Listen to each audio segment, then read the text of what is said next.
Spoon gonna tell you what is happening in Liberia. Spoon gonna tell you what is happening in Monrovia. Spoon gonna tell you what is happening in Africa. Just to spoon you will know. If the children crying for starvation, just to spoon. You want to get a news update, my brother, to spoon. You want to know what is happening, Moreover, to spoon. Politicians want to make their decision, just to spoon. You want to know what happening in the ministry, to spoon. To spoon. To spoon. You from Vonjama, Maryland, to spoon. To spoon. If you eat keep on gradually, my brother, to spoon. You got a spoon TV, you got a spoon radio, to spoon. To spoon.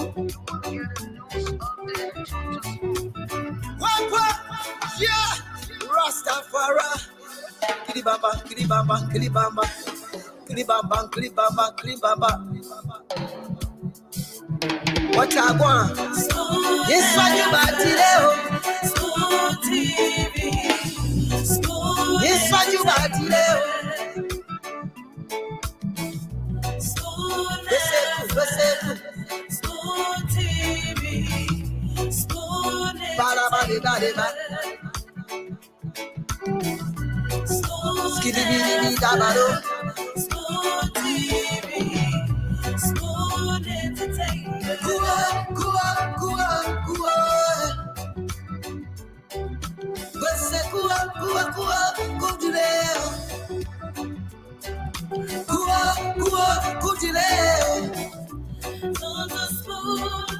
Yes,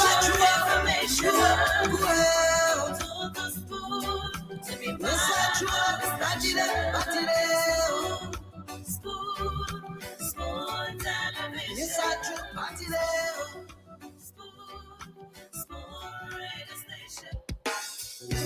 Yes, sir. A special one from the CEO stand. Good evening and welcome from Liberia.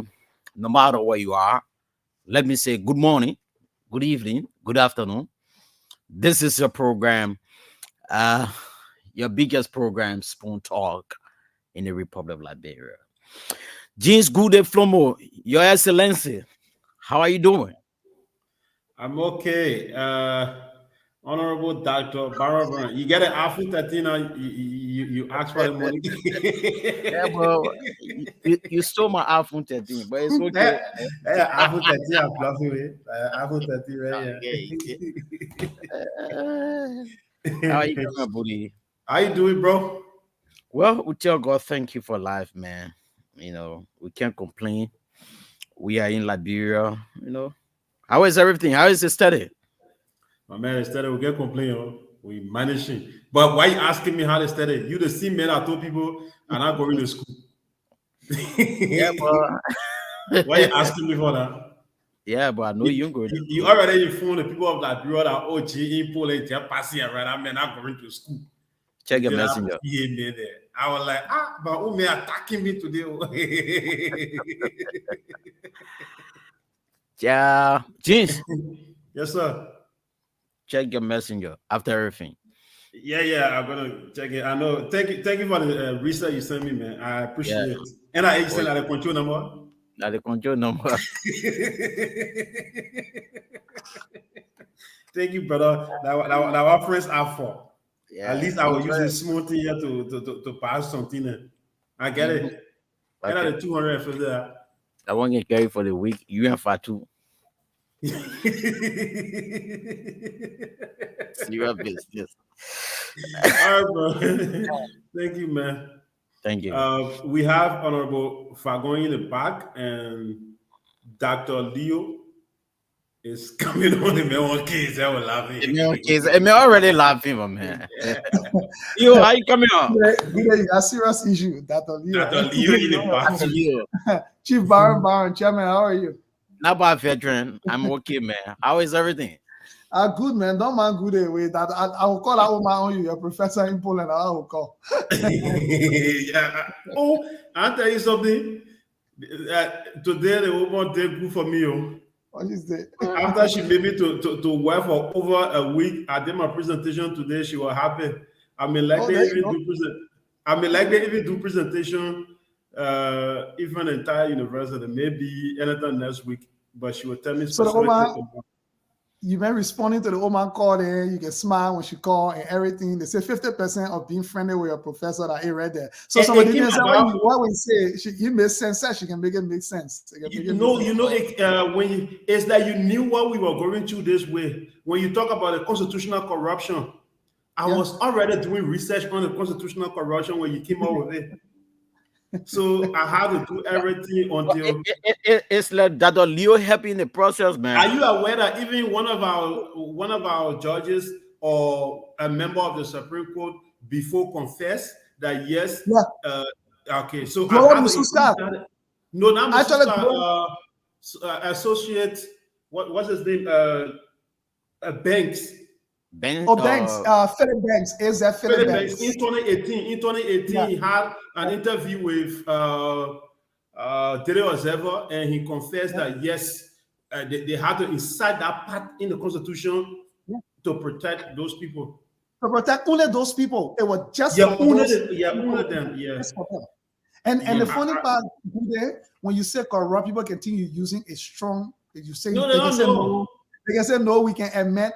If a constitution foundation is like that, it already tells you the whole document is problematic. Yeah, like it just tells you, and that the fear of us not tackling the root cause of the problem, we can just be facing it on the surface, facing it. Every day we patch it on the side, we patch it. You got to patch the thing up to 50%, and just change it and just bring new one at that point. We doing the constitutions. We are looking at the constitutions around the world, constitutions that are corrupt. So when I read our constitution 97, she said you have 1 week to do research on it.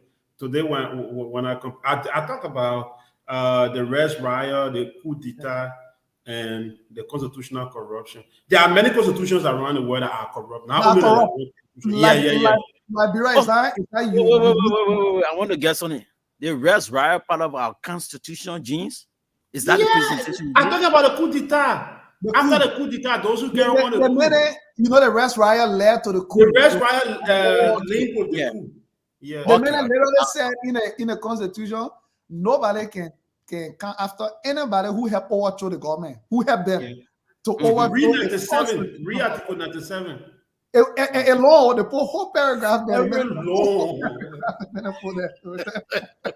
In fact, they are telling you that nobody, whatever they did, whether they took your wife from you, they took your money, or whether they took your leg, whether they took your husband, they say you can never get it back. You can tell them to. Say, in fact, no court can ever help you with anything as a result of their action.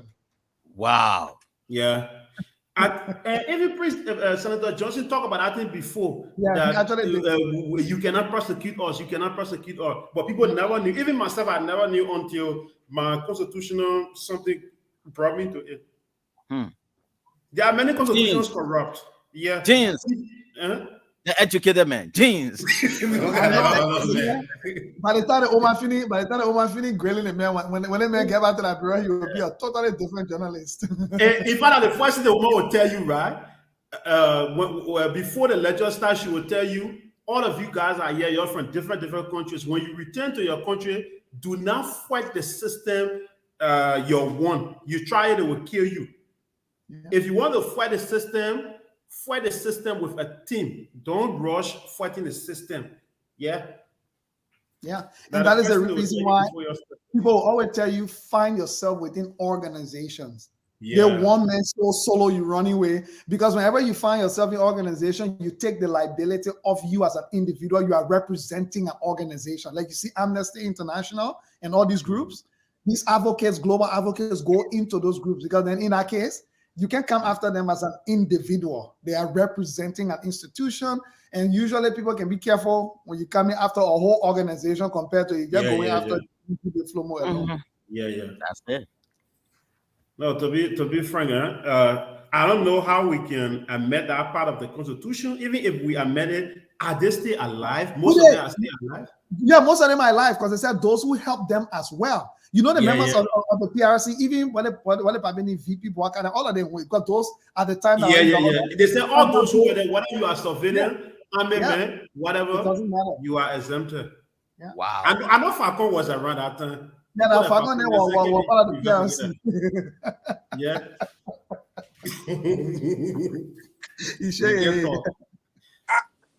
I just say now you're listening to you for almost 10 minutes. He not been in the back before. No, I did not see you. Your camera was closed. Our in the back. The way James can lie, I have to catch you. The same man that announced Eugene Fagon is in the back. He not forget. No, but your camera was closed. He said, that is channel Eugene one. Fagon is there. He's in the back. Then he now say in the back. He said, no, you're not in the back. I said your camera was closed. Your camera was closed. Yeah, but you said I was in the park. Then I said in the park. He said Allah. I said your camera, it was closed. And they see where the police car here that picking your best friend. I want to talk and he said, no. They got medical center. I said, okay, wait, tomorrow we'll see. The next day we go look for the medical center. The police people said, we didn't hit anybody. She said, Allah.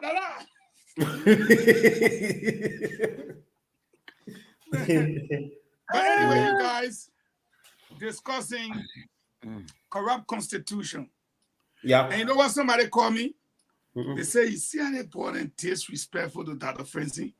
They know that when Dr. Francine come on the show, she'll call her auntie, her uncle, and she greet them. The men that come on the show today because Dr. Francine are around, they want to act like when teacher is not in class.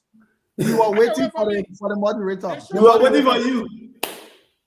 We are waiting for the moderator. Okay, the generator on too? Yeah, the generator now start. When I start who were the collaborators? Okay, now I know that you're gossiping about the impersonators. Now they now bring some people here to answer a question because they impersonated.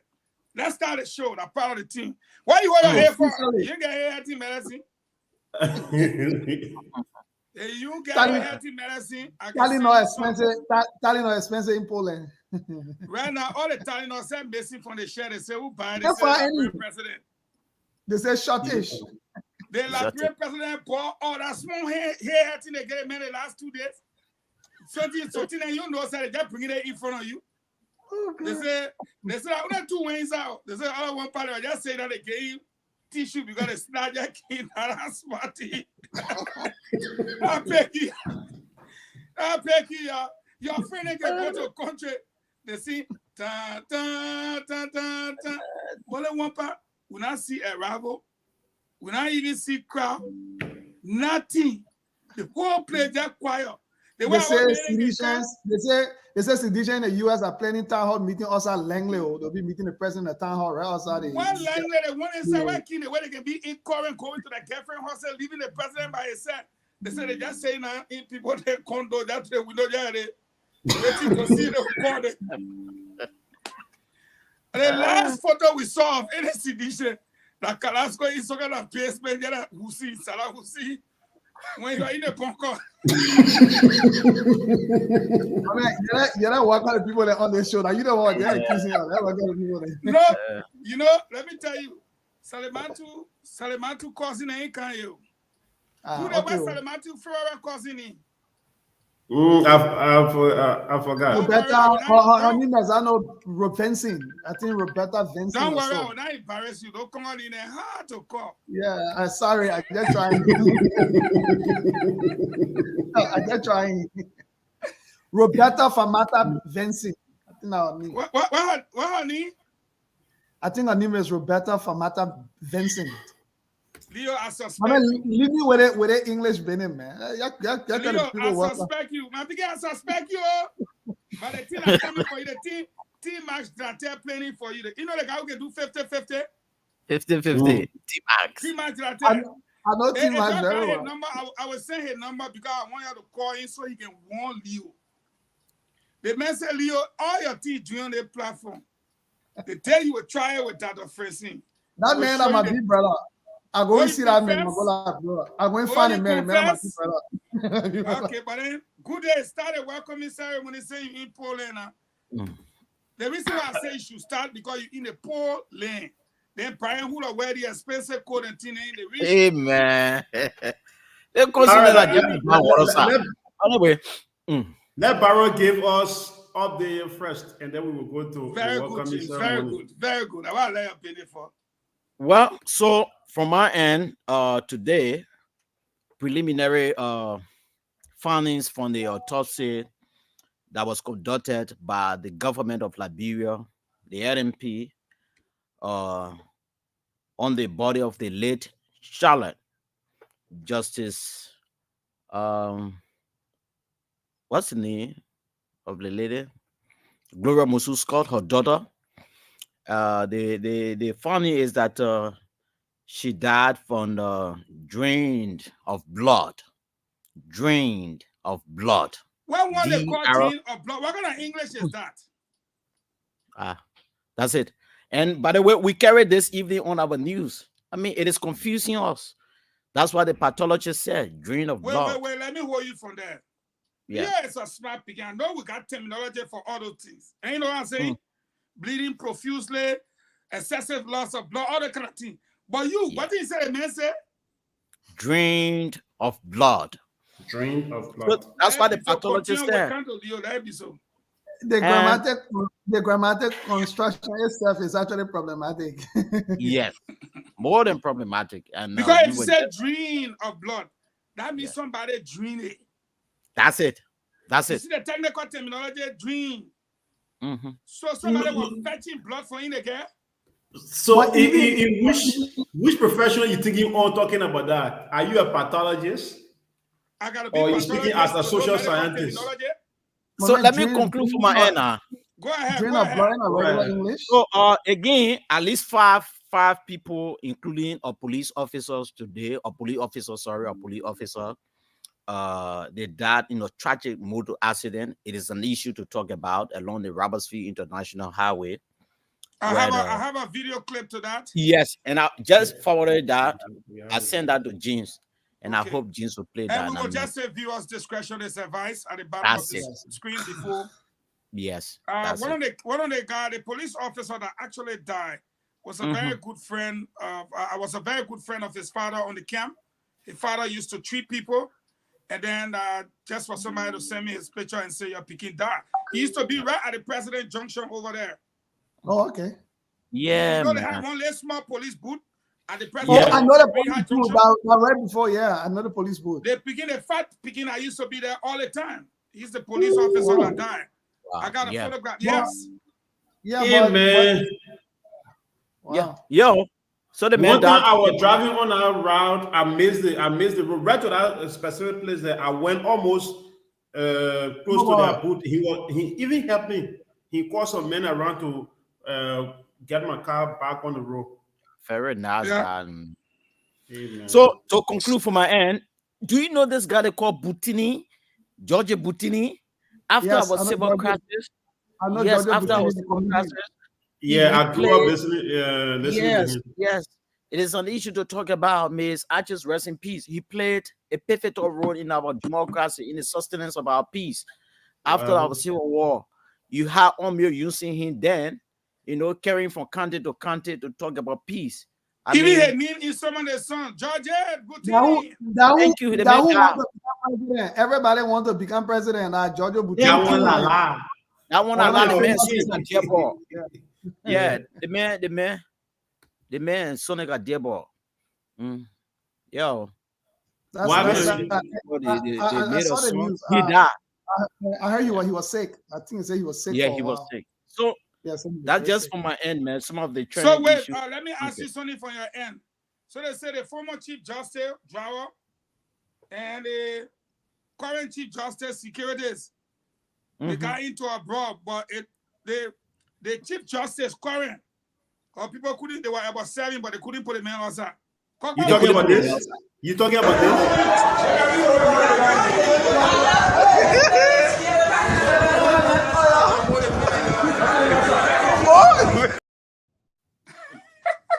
Yo, but who now? Which group are having this brawl? No group. There's one man, the former Chief Justice driver. Which one? Which? Okay, the former driver. Francis Kokor. Well, Francis Kokor. Yeah. And now you got Justice Yo. Oh, security CE Kaki there. They couldn't pull Kokor, one polygon also. So they put saying, but then you bring Kokor out. Because it one man, bring 2. Kokor strong man. And the president saw, I think they should be in their late 50s. Yeah. You know, our country everything is some kind of news thing. Can you imagine? I'm trying to take my nap to come and do the show. It's 4:21. We're still start greeting the people. Somebody woke me up to say, Fagon, they said up tonight they can't find the president. I see what thing. I'm looking for the president. So because you wake up from sleep and you're a little bit angry, you ask the person, so what you want me to do? you think I was sure then will come here to come see what they can do? I said,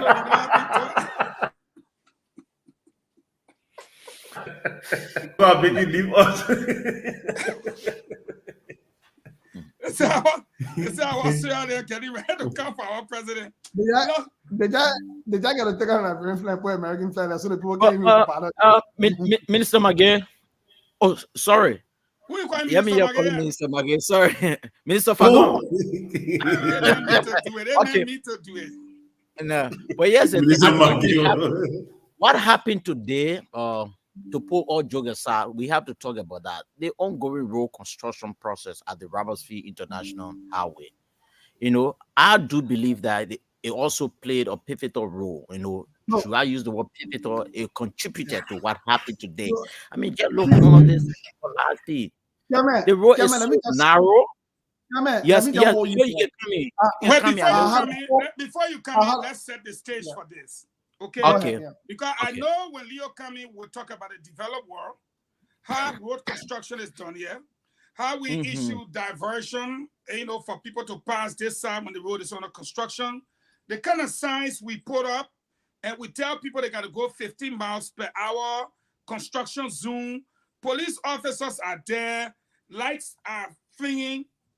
But brother, even with that, when you see the video, the speed that truck was on, brother, that road construction building there now.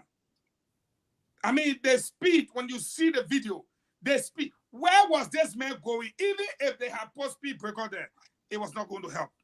Nothing they could do could help that speed I saw that truck on. Jesus. But Leo, go ahead. So we can do that thing. Yeah, but Fagon, that's a very important point that you made. But here's what I will say though. The reason we are at a place like that, why a truck will be moving at such speed at a place like that, I was already narrow with the construction going, is because our police, there's no traffic rule in Liberia. Everybody runs at whatever speed that they want to move at. Nobody gets penalized, even when there are accidents, right? An investigation is conducted that, let's say, one of the cars was on excessive speed. Have you ever heard the penalty, and you know, to say, oh, this person was at fault because of excessive speed, and here's what happened to them. So as a result, even our driver licensing system, Fagon, many people in the country, they're driving. Many people, they're getting cars, they start driving, and they drive. They were trained nowhere. They haven't been licensed by anybody properly. So you have a place where people are behind the wheels just driving. Nobody cares. Our regulatory system is almost non-existent in terms of how people should get behind the wheel, because anybody who did a little bit of driving, even small driving learning, say you do, you will not run to that place for the sake of your own life. Before I talk about other people's life, for just the sake of your own life. So the fact that you were brave to be driving a truck like that, the road, before even the construction, that road was narrow. Before even construction started, that road was never a wide road. It was always packed, in another with pedestrians, that with traffic, in another with traffic that will market people to certain junction. So I think there's a bigger question to be. There's only two things I can think. Either the driver was sleeping, or he was drunk, or it's an act of domestic terrorism to have that kind of speed. I'm saying it, I'm serious. You sleeping and then you press the accelerator, and I don't know, by the time you wake up, you're already going. Or you're drunk. Or an act of domestic terrorism. Because how else can I describe it when you guys show the video, will advise. But we'll start with Good Day, and then Good Day will welcome our people, and then Brian will welcome some of them, unless Leo got his own from Canada, so we can go ahead. We'll start with you, Good Day. Are you getting me? Yes. All right. Let me say welcome. I'm sorry. The Facebook names, if I not understand your name, I will jump over you. So don't blame me. Let me say welcome to Matthew Gonda the Boss. He said, I'm watching from SKD Boulevard Junction. Zulu Kata Jr., welcome. Mondu Wayne, I hope I got your name clear.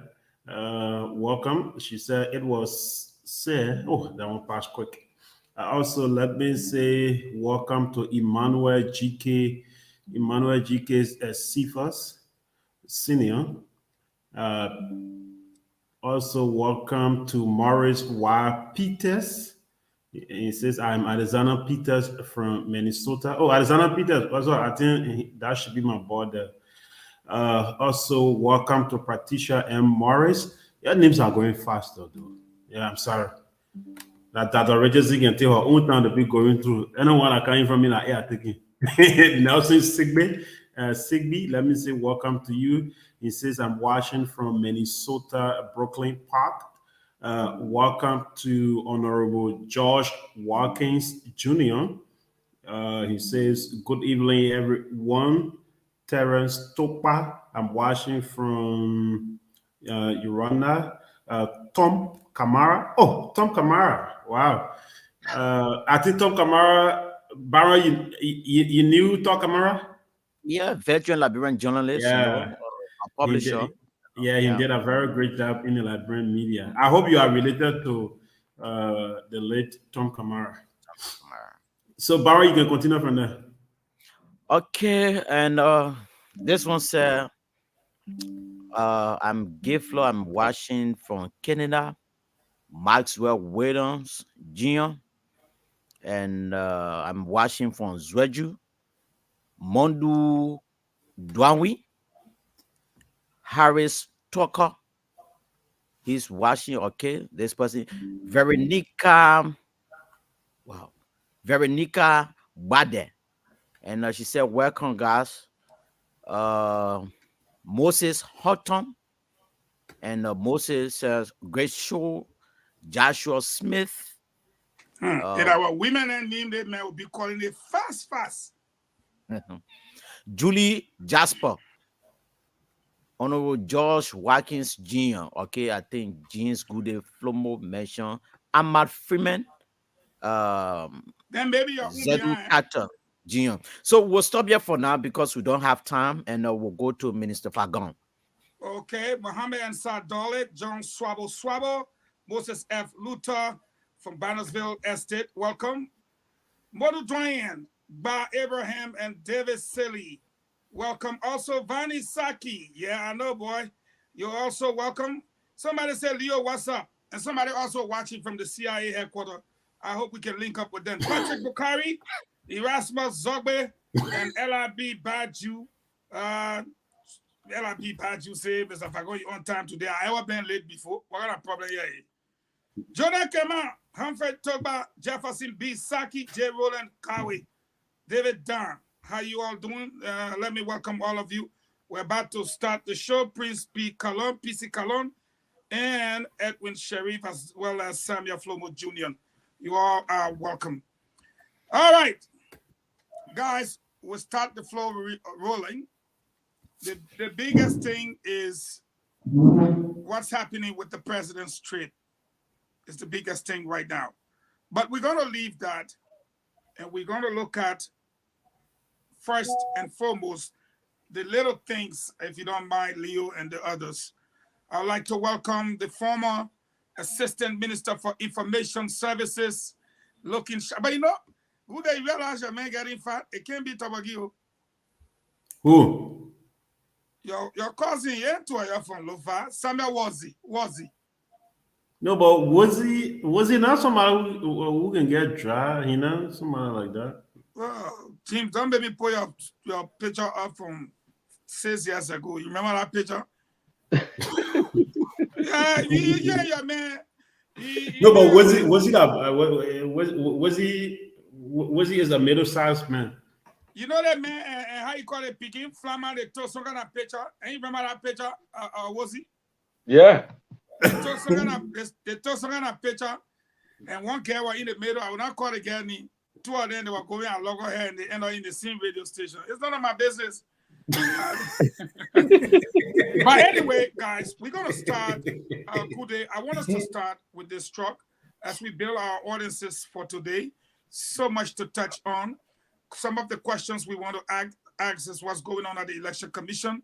We'll come also to this, the late Cholo Autopsy report today.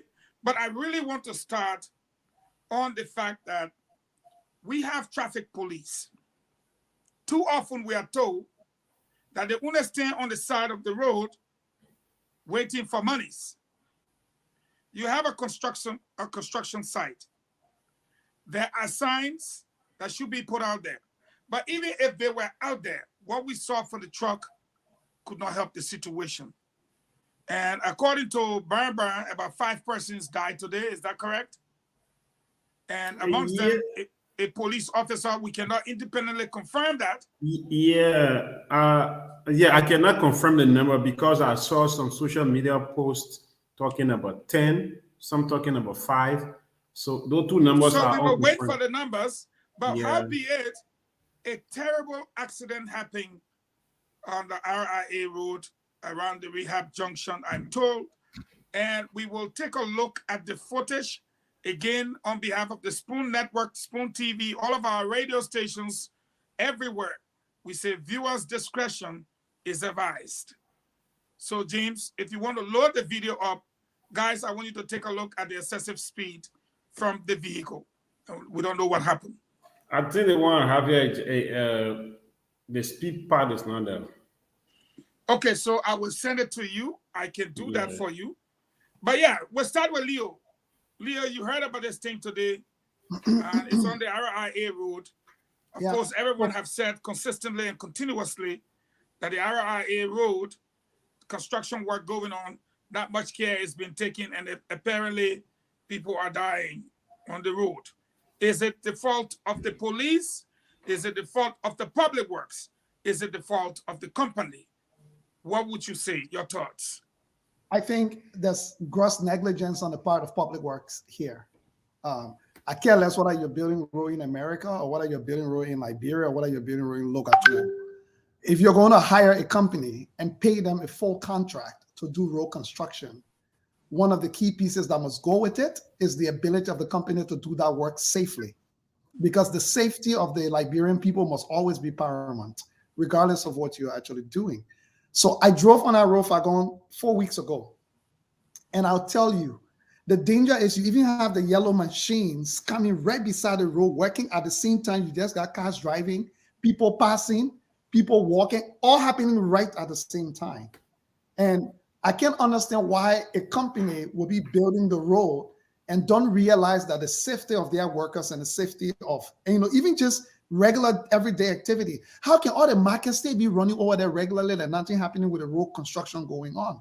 So I'm not sitting here and saying, oh, if you had done that, then this accident would have been avoided. I don't know that. It's easier to look at hindsight and make any guesses. But at the very least, Fagon, I would have expected that this company, areas of the road that that they're working on excessively, that at least create some kind of little dusty road backpass that people are using as for now as they are going along until they are done. But instead, the construction lines, the ropes, you are basically driving in a rope. Sometimes the car will hit the pole, the low pole, because they skin the road right to like the car size.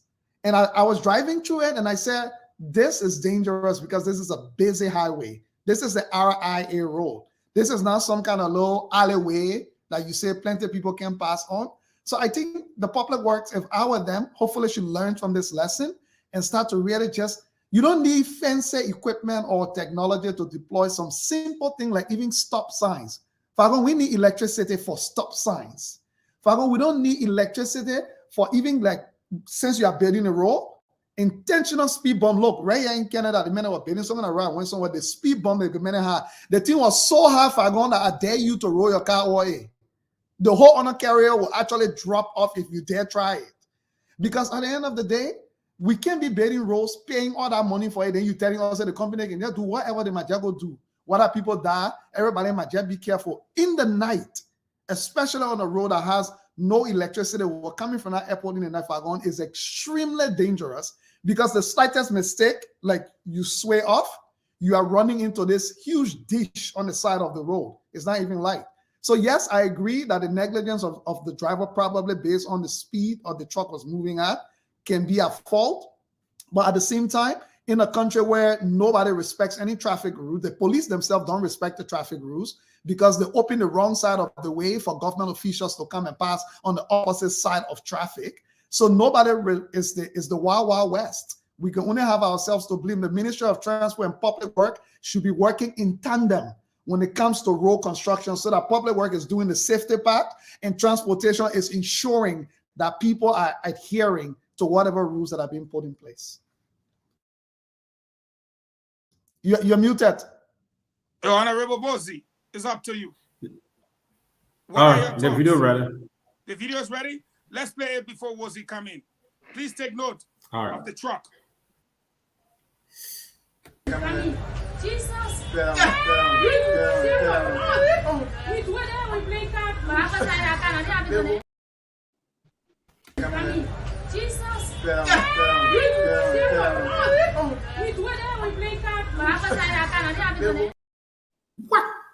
Now you can see Leo Muff is still open. And that's why I said it's not about the company now. It's not about public works. There are a couple of things happening here. One, I'm looking at, there were no signs, like Leo said, maybe a speed bump. In America, when when they're doing the road, one person will be holding the stop sign like this.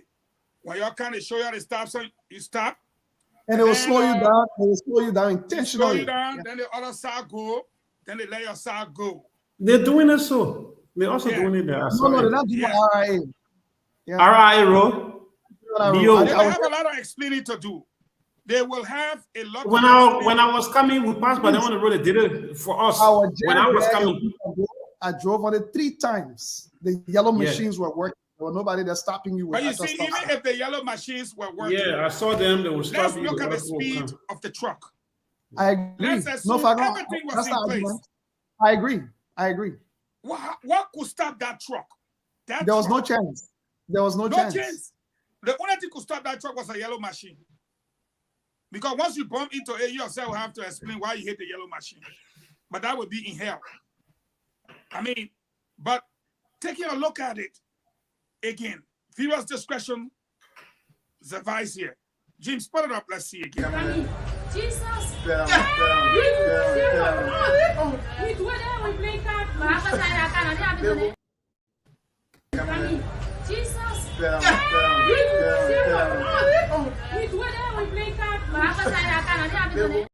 The driver, the government lost total control. Whatever. Yeah, he lost control of the truck. The truck was on excessive speed. I'm wondering, was he drunk? Was he asleep? Or is this an act of domestic terrorism that I will scare people today? Because how else can I explain it? But what's your thoughts? Well, thank you, Minister Fagon. You know, the issue of compliance and system remains a major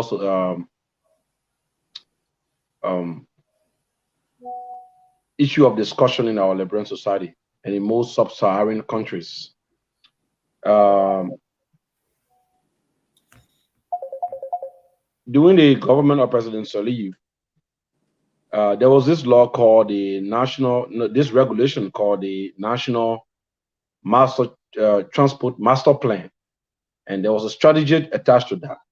And then the report, that report summarizes, starts from the transport sector and also spell out policy prescriptions for how effective the Liberian transport sector are supposed to be managed.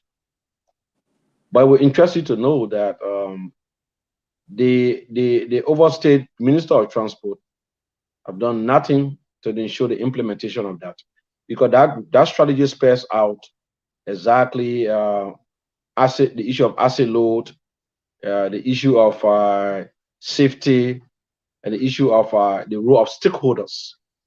In Liberia, you have the what they call the heavy duty union, the truckers union of Liberia. You got the sign miners, you got different groupings.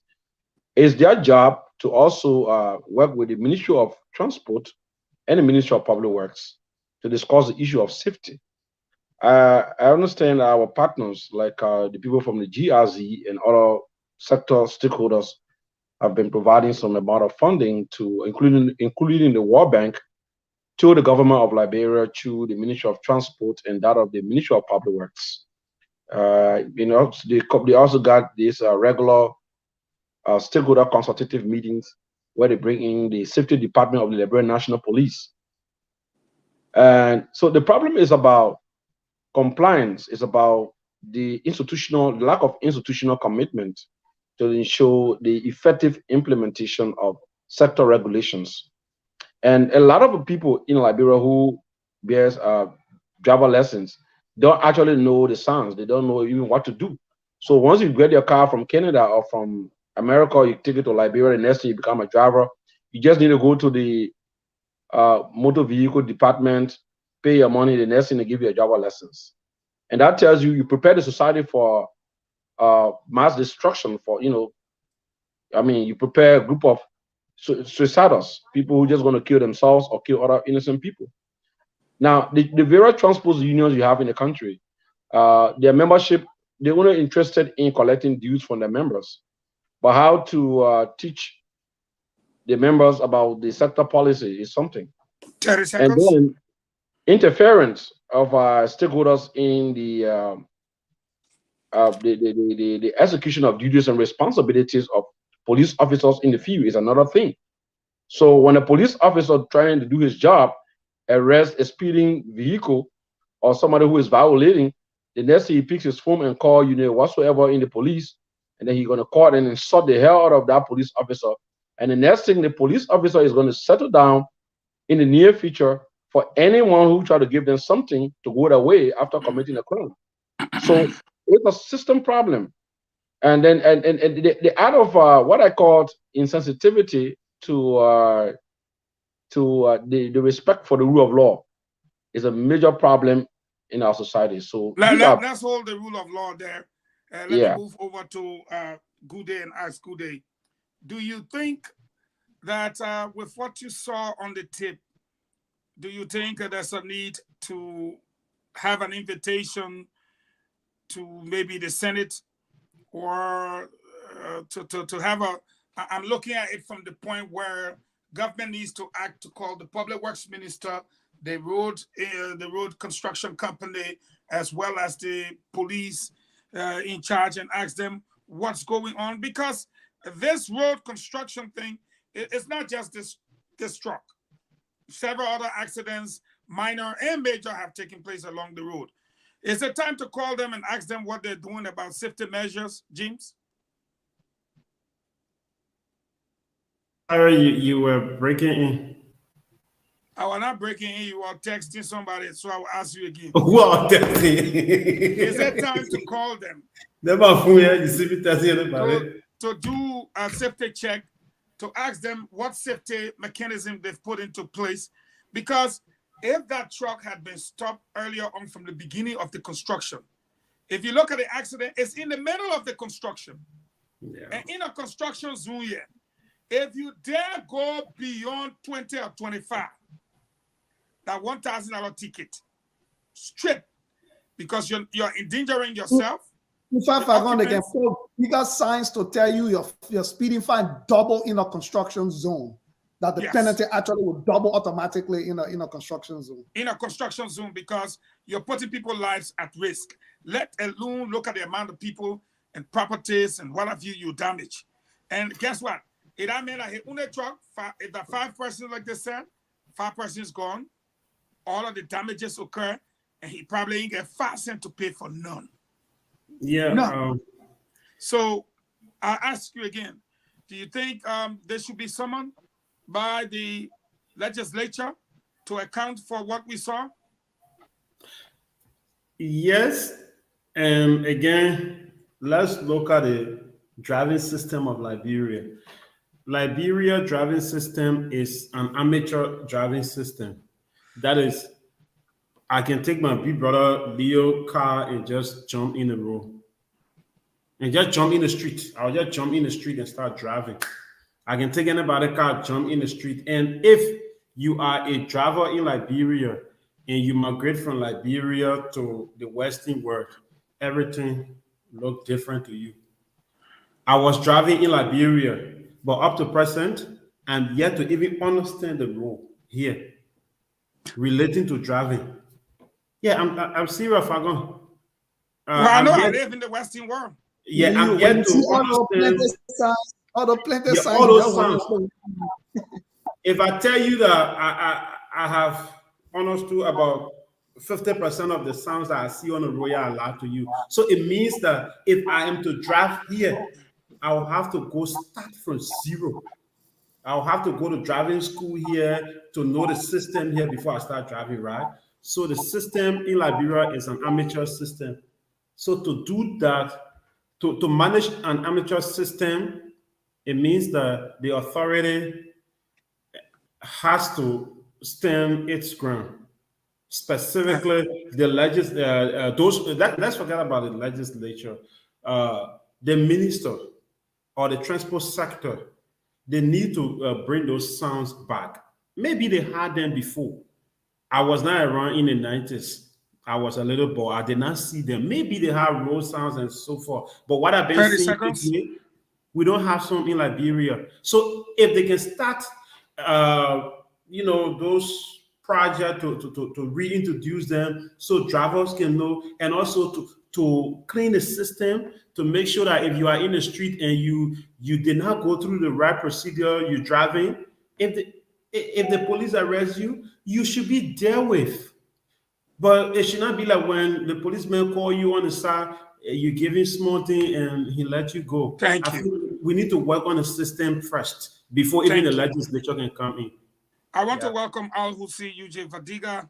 You're welcome to the show. We're discussing road safety issue with respect to a very tragic accident that occurred today. I don't know if you had the time to watch I was watching it. Actually, I was watching the show coming in. And all of us, we want to talk about the construction company. We wanted to talk about public works. But when you look at the excessive speed of the truck, you wonder, even if you had put everything in place, whether it could stop that driver from doing what he did or how it happened. I'll leave you with your thoughts so we can move on to the autopsy. Yeah, I don't know. I listened to you talk about domestic terrorism, and I. But look at the amount of people in the way to make clear everybody. Yeah, but I won't. I don't want you to take it out of context. I want you to see it. I did understand what. Usually, when we see the people in England, other areas, they just drive through the crowd. Now, how you looking to me? This is uncommon for this to happen in Liberia. We haven't had that in Liberia anytime. Yeah, is that something? I know you have $100 million worth for drugs. I see it. $40 million worth for drugs. I see it. Yeah, the cash of arms and ammunition. Terrorism, I see it. Yeah, still far from there. Now, not really on anything, but go ahead. Yeah, but yeah, we can't rule it out too far. Yeah, but I did watch this stuff. It looked like either he was drunk. But let me tell you something. The problem in Liberia is so scattered. You don't know where to start. The thing is, this whole country, we need to go back to the drawing board and start reworking. Look, Liberia is a lawless country. Take it or leave it. Like Leo and everybody have been saying. Look, the reason, and I blame our legislature too. Look, they got something called Amber Alert, where as soon as a child gets missing, 5 minutes. Legislations are carved based on prevailing situation. Before alcohol was illegal, when alcohol was illegal, at some point they became legal. Then they knew that people were dying based on the statistics of people dying based on drunk driving. They put legislation, brought DUI, brought all these different things. They keep making legislation based on the prevailing circumstances that in the country. Now, the amount of Liberians that die from preventable death is just so unimaginable.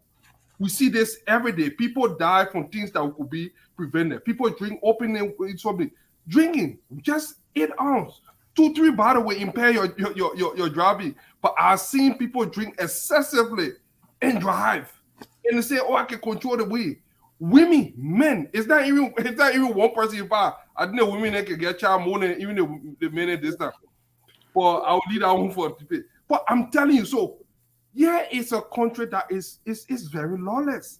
There is no, and you see, there's nothing to deter people from this thing. Look at insurance. How can you even apply insurance? They say, oh, get insurance. What will insurance company do when there is no regulation, no rules in the country? Like Leo was, people driving at any speed. You go in town, you people driving at whatever speed they want to drive. You look, so this thing happened. It's tragic, we saw it happening, but look. 30 seconds. The only way to solve this problem here is to bring law. Until the law is evenly distributed in our country, when there's no big man and small man, when you do the crime and you do the time, then we'll see these things about people driving. Look, we don't even have our driver license. We do not even know who is Liberian. How do we even start? We don't even know our citizen. Nobody know who is Liberian in our country. We're in Ivory Coast, way back in the 90s, the people catch you off a card de jour. Look, I was just close with them. I was so mad coming back to Liberia. I said the day I go to Liberia, I'll be immigration officer for the Ivorian. They used to tell I was only in Abidjan there. In Liberia, in fact, foreigners got more right than even Liberians. Thank you. That's a fact. Thank you. So I just want to hold you there and bring in Colonel E. Remy Gray. Colonel E. Remy Gray, you're late, but we'll give you 1 minute, 30 seconds because we have to move over to this autopsy report. We got lots of grounds to cover. Did you see the video relative to the truck? You mean the loose? Accident. Yes, I did. Can you hear me, right? Yes. What are your thoughts? I don't know. Fangon, sometimes you make sense when you say if this were other countries, industrialized countries, maybe we will say this was terrorism. I have absolutely no explanation for the way I saw that truck moving. It brings to mind whether either the individual lost his mind or he just probably was not. It was in his own jurisdiction. Let's put it that way.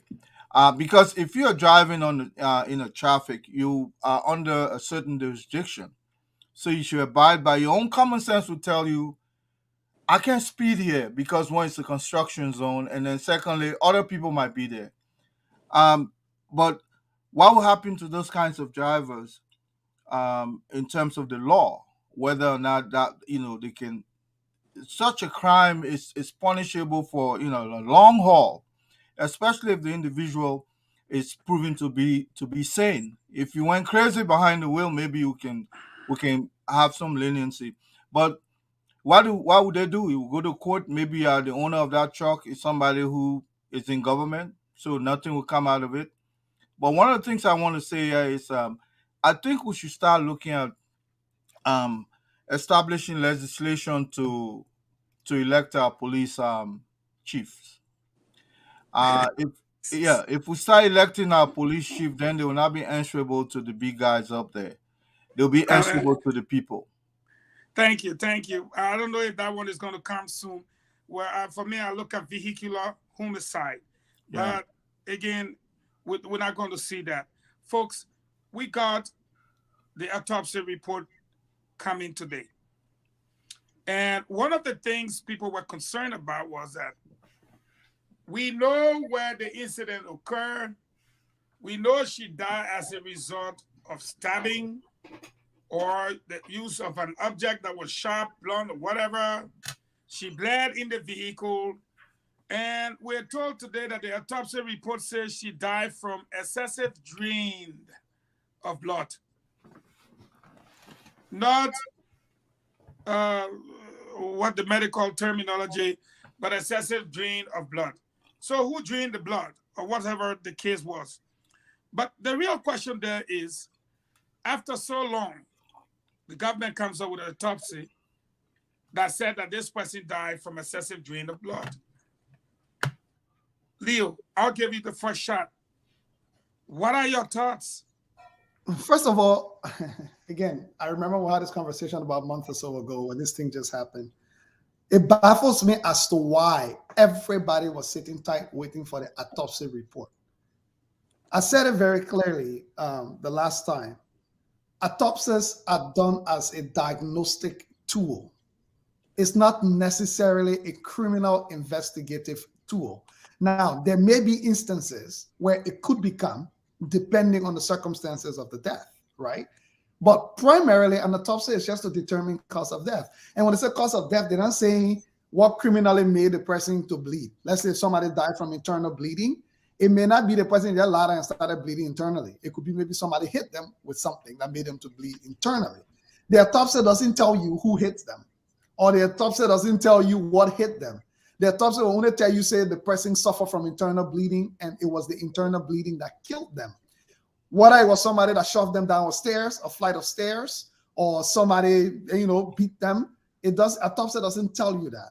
So what confuses me is when the whole country gets on edge, waiting for an autopsy report, as if to say the autopsy report would tell us if there was a criminal occurrence that happened, or if there was a murder or whatever. An autopsy report will not tell us that, especially in this case.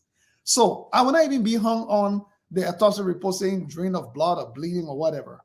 What I'm concerned about is the fact that we don't seem to be scrutinizing and shining the light on the processes we should be focused on. Because what the country is trying to find out is who killed Shadow. The country is trying to find out, was there foul play? Was this a murder? Who was the perpetrator? And this is where the spotlight should be on the police investigation. What type of investigation is being conducted? Is there any forensic investigation being conducted? What is the most recent update from the investigation? Like we're seeing in other investigations, after a while, they start killing a zeal. Nobody can hear anything. Then we start going by gossip. People start filtering things out in the media. They say, oh, today they say Gloria Mususka might be person of interest. Oh, we're hearing. How come those information are even being leaked to the press? I mean, if the police is not providing official updates, in my opinion, the high-profile nature of this case, the last time we saw the legislature being angry, senators were angry. I thought this was the time to be ordering the chief of police that on a weekly basis, given the nature of this case, we need a full police update on investigation on a weekly basis, on a bi-weekly basis. We need the public to be fully aware, step by step. Now we got an autopsy report that says, yeah, the thing that killed the person. What does that do for us? What we will want to hear is, what has the police found so far? Has there been any suspects identified? And if suspects have been identified, who are those suspects? If not, why we don't have any suspects yet? Is the police sure that this was a homicide? Does the police know? Was this a murder? Was this an armed robbery? We don't know anything. A lot of things were said from the last visit when 30 seconds. So in my opinion, an autopsy is a diagnostic tool just to say what finally led to the death. That is not where our attention and focus should be. Our focus should be on what is the latest from the investigation of the Liberian National Police. Has there been any progress made? If no progress has been made, then questions should be asked. What is the state of the investigation itself? Al Hussein, your thoughts? Like I said the last time, it doesn't matter whether they bring autopsy, whether they can have someone directly sent. You have to be audible. Whether they bring someone directly from heaven and come down and say this is what happened. The first mistake that our government made was to decide to play this thing out in the court of public opinion. As long as such a case become a case of public opinion, everybody have chosen side. So except when somebody come out, even when someone come out and confess, they will still question it.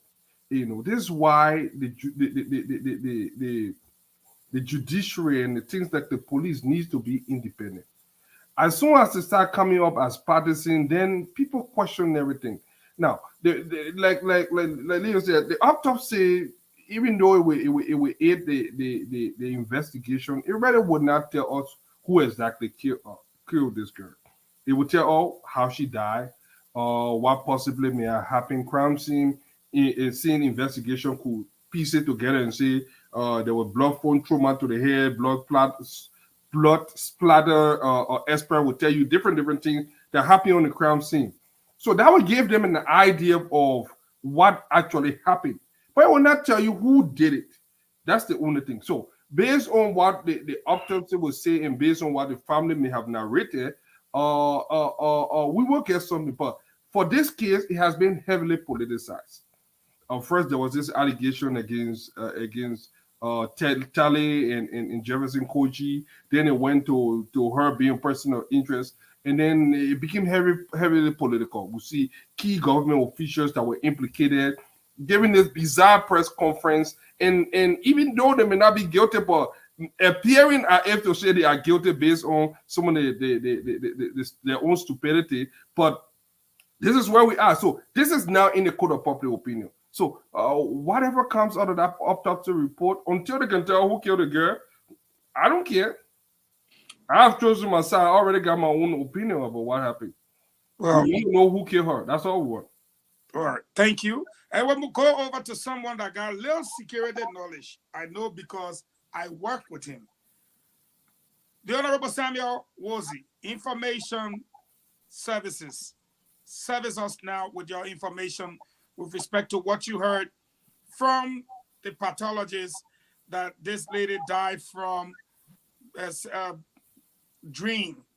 excessive drain of blood. I've never seen that anywhere on any paper, excessive drain of blood. Your thoughts? Well, when you read a security report or when the security report is written, you want to look at the context of each of the words used.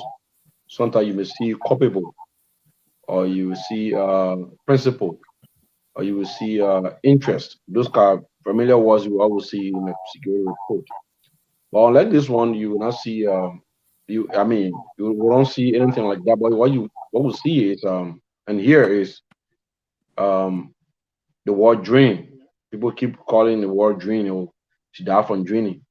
Now, but what does it mean? From a session out, you want to look at just the general meaning. Letting out, making water or something to dry out. Like maybe I drain this thing from the clothes or something like that. So what does it mean? I see where you're going because it should be hemorrhaging. But yeah, you said drain. Yeah, in this context, there could be, I will use the word could, there could be an attempt to create a picture that she was killed for ritualistic reasons by people who they think did, people who they think eliminated the young lady. And then, so if you say dream, if you want to have what you call an option, like a synonym, it simply means she bled to death. Now, a smart security person who want to incriminate will not want to use the word, bleed, like, or she bled to death, because that's familiar, that's regular. So if you want to give it a ritualistic picture to create, to cast more aspersion on your target suspects, what you want to say is use the word dream. Then somebody will think that, hey, that means some group of ritualistic killers may have purposefully killed this lady and drain her blood for ritualistic reasons. So for the security context, you want to analyze the intent of the use of the word drain in that report. All right. So I think it was just a tactical, the decision by the director or the pathologist or the team of investigators was purposefully used to create a different debate and to increase the ratio of aspersion on the integrity of those who the other side already alleged are responsible for the death of the young lady. But it does not in any way answer the question of who actually did it. Now, it's clear that the crime scene has been tampered with. And from the beginning, the family complained about the movement of the body and the decision by the state actors not to grant access to the family to the body, because the family took the body to the mortuary and they were planning to bury in keeping with the Grebo tradition. So these are all evidentials. These are all, pieces of supporting investigatory tools that you could also look at and investigate the possible plan to incriminate somebody somewhere. So I'm afraid that this 30 seconds. This autopsy report is not going to do this case any good. In fact, it is just like saying regular thing that everybody already knows. That yeah, we know that when you stab somebody, what will happen next? The blood vessels are going to pierce, and it's going to lose blood. So technically speaking, you said nothing. So we want to know who actually struck the lady with that knife. Who walked in there and stabbed her to death, and where did it happen? So the police should be able to give definitive answers. Thank you. Not ambiguous report. Thank you. Well, Colonel Iremi Gray, we are near your gates, and this guy said excessive drain of blood. What are your thoughts? Excessive drain of blood. What that means, a regular body is not supposed to be draining blood. When there is a intrusion or protrusion of the body, and you have fluid coming out, that fluid, if it gets to a certain level, is considered drained out. Okay, but Wozie nailed the the issue. The fact is, they use specific words so that they can continue to play with the minds of the public.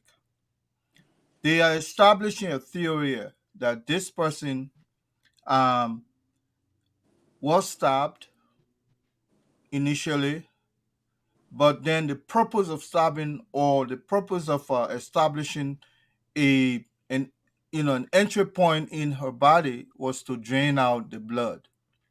And I want to believe that maybe it's about time us Liberians begin to spend our money in private investigation.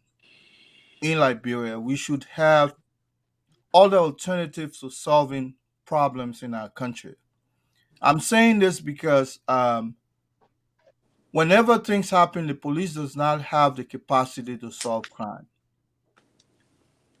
Autopsy also establishes cause of death, but it does not give you a preponderance to the death. Preponderance meaning somebody invaded their home, the object they used was a blunt object. These are some of the exculpatory parts to remove from the knife. It could be a fingerprint, someone else's sweat, their blood, or whatever it is, was on that knife. That is what a thorough investigation will establish. 30 seconds. But in Liberia, we always use anecdotal evidence. People would just come in and talk, oh, somebody broke in that person's house. I think they stabbed that person to death. And then in the course of transporting the person to the hospital, they passed away. It's inconclusive, and it will always be. It's a culture in Liberia. Anytime things happen, we don't have the sophistication to investigate the cause of death. Well, let me stop you there and say thank you. I don't know if James Goudet Flomo is around there. It's a photo I placed in the chat room. And when you have a high-profile case like this, James, are you there? I need to thank you, when you have a high-profile case like this, gentlemen, I want you to take a look. And a sitting senator goes on his page. He's in Freetown, Sierra Leone, and he said, the autopsy report for the cause of death of the CPP is out. We will understand it better by and by. That's a high-profile case. We are looking at the death of someone. The autopsy reports come out, and then you come up and link autopsy to the CPP, and people take away the whole thing from that side, and they're asking questions. For me, I think this is serious. And all of you guys on the panel said one thing in common. We want to know who killed Cholo. We are uninterested in the drain of blood because we know she bled. There's so many details we need to know, and we think it's fair that they let us know now. We'll move to the next topic, and that has to do with the Election Commission. Does any one of you guys know for sure whether or not the government have given this money to the NEC? That's the first question. Does anyone here volunteer to say that they can confirm that the NEC received the money? Because all attempts by me today prove futile. Anyone? Well, we don't know. We don't know, but I think it will be. So I will go to something that I wanted for you to talk about, and I'm coming to you, Leo. You know it's going to start from you again, go around. Here is what is happening. Here is what people are complaining about. The process is slow. The guys that are doing the process, I talked to a couple of them, no food. Imagine you won't work from 7 to like 7 in the evening.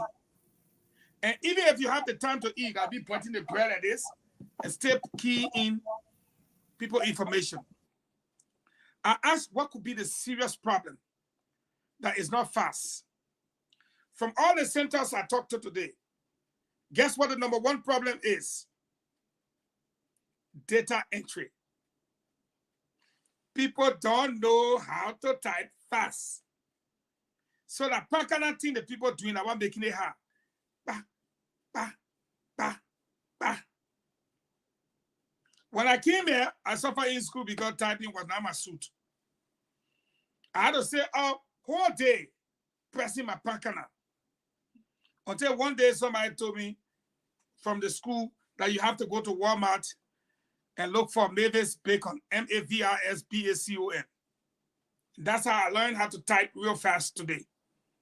So imagine all around the country, you didn't expose people to computers in the classroom.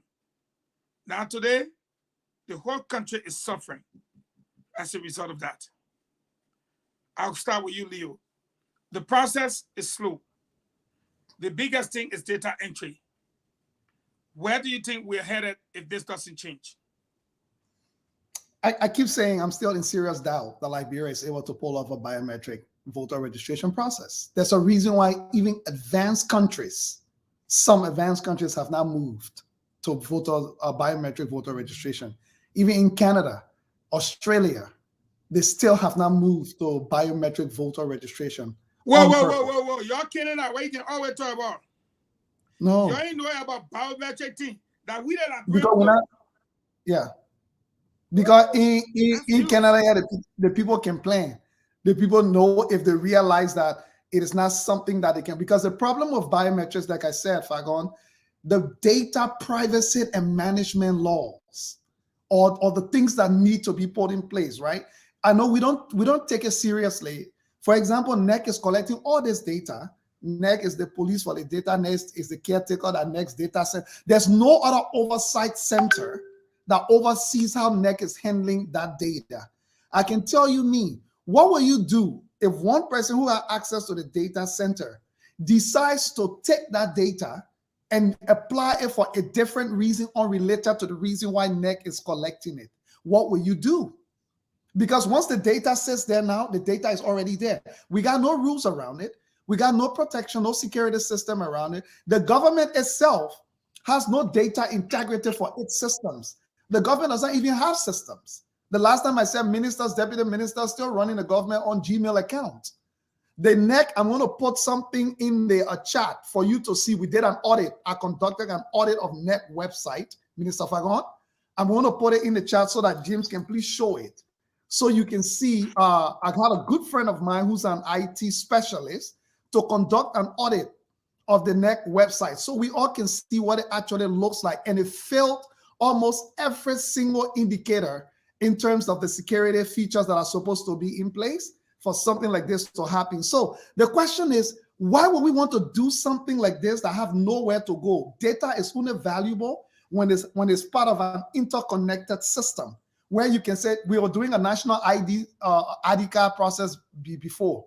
All of a sudden, we forget our one.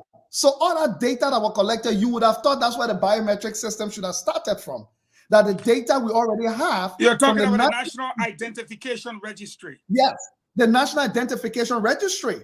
All the data we collected there, that's where you should have started. That data should have come in first. Then people who did not get, the national identification card or were not in that registry, you will now have a smaller number, a smaller sample size to say we got data, people who have no data on at all. But if you did the national identification registry, why again are we duplicating data at NEC when that registry is supposed to be sitting there already to be collated, and then the gaps begin to be filled in? So now what we are doing, we are creating duplicate data in one government system. Some of the people in the national ID registry will also be doing the other voter biometric process. So the challenge now is, if you ever try to cross layer those processes, you will be running into all kinds of duplicates. People names, the way they are structured in the national ID registry may not be consistent in a biometric voter system. So the data becomes useless because the integrity is hugely compromised as a result of not planning anything. Thank you. I'll go over to Samuel Wozie. Wozie, I'm crisscrossing over to you. What are your thoughts? We have a problem with data entry and the process is slow. Well, it's actually scaring. I followed the interview that the reporters had, I think, with former Minister of State, Honorable Natana McGill, I think yesterday. And then he interestingly talked about what he observed, and coming from someone like him, it was something to really listen to. When you are going to elections, or even you already laid the basis for what I'm about to say. You look at the collation of data from different angles. It's important, and it speaks to the integrity of the national database. So when you do not have a hub, a synchronization hub where you can easily run data from one angle, and then we over minimal correlation error, like margin of error, maybe with just a low space, then that's a problem, because you don't want to use faulty data to make national decisions. So if we cannot track who's entering our country, the amount of immigrants, those coming in or leaving the country, that's a major problem for our own homeland security. Now, we cannot also track those who took oath to become Liberian citizens and have a clear data and that is traceable. That's also a big problem. When the National Identification Registry cannot give a stable, balanced data directly in line with the ones that we have at the National Elections Commission, then that's a problem also. So I think the issue of data integrity is a serious challenge, and is one of the threat vectors that I see now for the 2023 elections. The second part is, when people say because the NEC staff are slow, they can't handle the data processing fast or in time, that speaks to the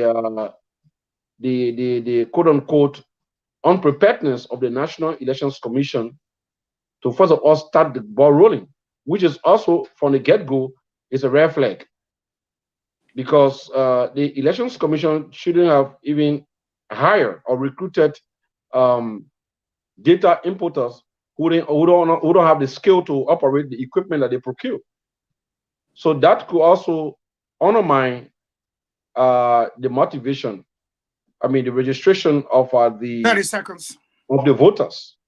because those who are supposed to vote, there's something you mentioned yesterday. I was watching the show when you said one thing that could psychologically affect voters is that when they go out, stay in the queue for 3 to 4 hours on the first day, and they are unable to register, they're going to leave, and gradually the momentum is going to drop, and people are going to discontinue. And what you're going to see is that a lot of people are not going to participate in the process, and they will not obtain their voter registration card, thus backing off on the electoral process and making their data vulnerable to whosoever that got control over the system to decide where to send out vote on elections day.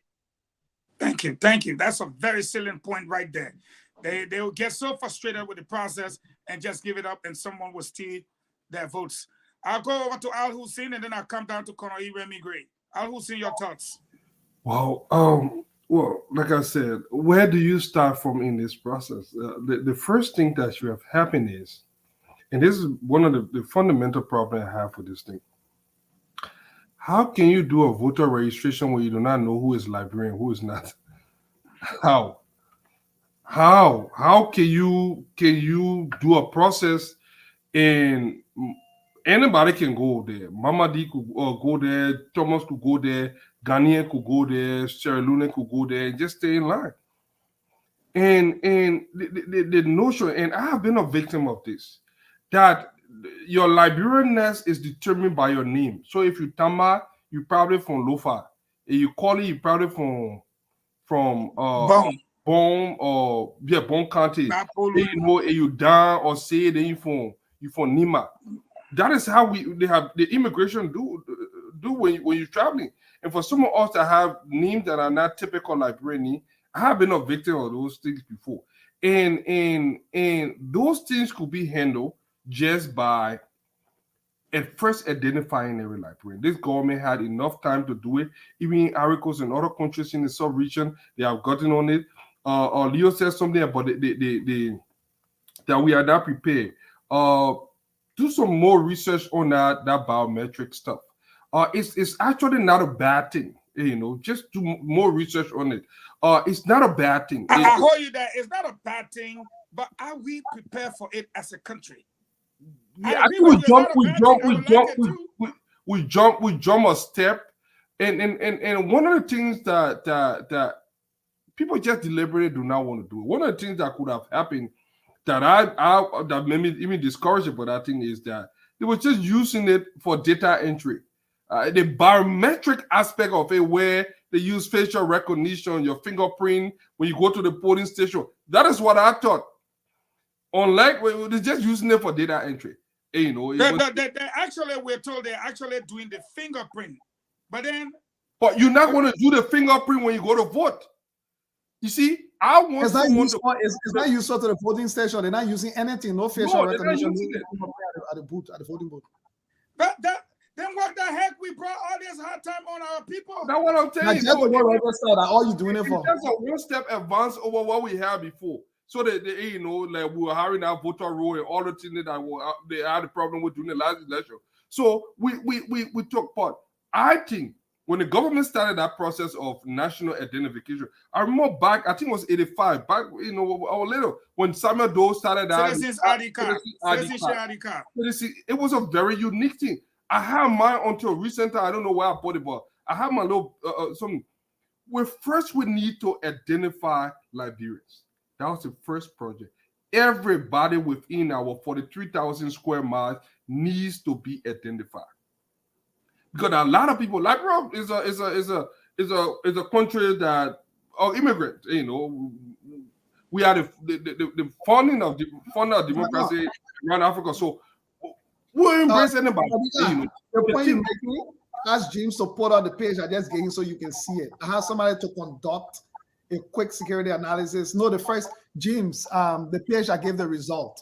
The net website scored D- for security. HTTPS, the site does not even direct to a secure source on the website where the data is going. So the NEC currently audio website where they're putting the data to is performing at a D- when you conduct a web analysis of what is supposed to be at. So it's not even close to even passing in the very first place. Let's go ahead. It is unfortunate, but like I said, The problem is so scattered in the country, you do not know where to start from. So before this process, and we keep repeating something like, I don't know, Leo or Wosi said, conduct a national. In fact, that could even be a way, because in America, when you go to the post office to go post a letter, and they don't know who's citizen, but they know that it is illegal to vote or to even do anything that has to do with election if you are not a citizen.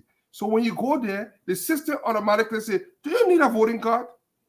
So even if you move, say, do you want us to send you a voting card? So that way you will get a voting card. If you move to a different address, then you can vote in that place and register. So it follows you. In Liberia, how can we even, so the national identification, if they were thinking, would have been the first place to start the voter registration. That means every eligible Liberians, they already have a database of Liberians, stack up. The next thing here is, when you go to register, you go identify yourself as a Liberian. That means with a digital ID card, it's a national database. I don't even see why we can't assign a number that will have social security to every Liberian. We just 5 million. We can go beyond, we can go below that 5 million. How hard is it to identify every, because if passport can have numbers, ID cards can have ID card can have number. Citizens can. Let me tell you one other thing that happened. You got 30 I just got my passport from Liberia. I kid you not. I my passport number changed. My first time seeing it, my passport, I just renewed my passport, and my passport number changed. And I could not understand why my passport number changed. What were you using the old passport and now you're using the ECOWAS?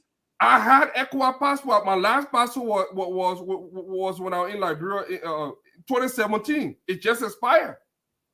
So it was ECOWAS passport. We can look into that. Let's close up on that. And I'm just telling you how we duplicate things when we need I got you completely.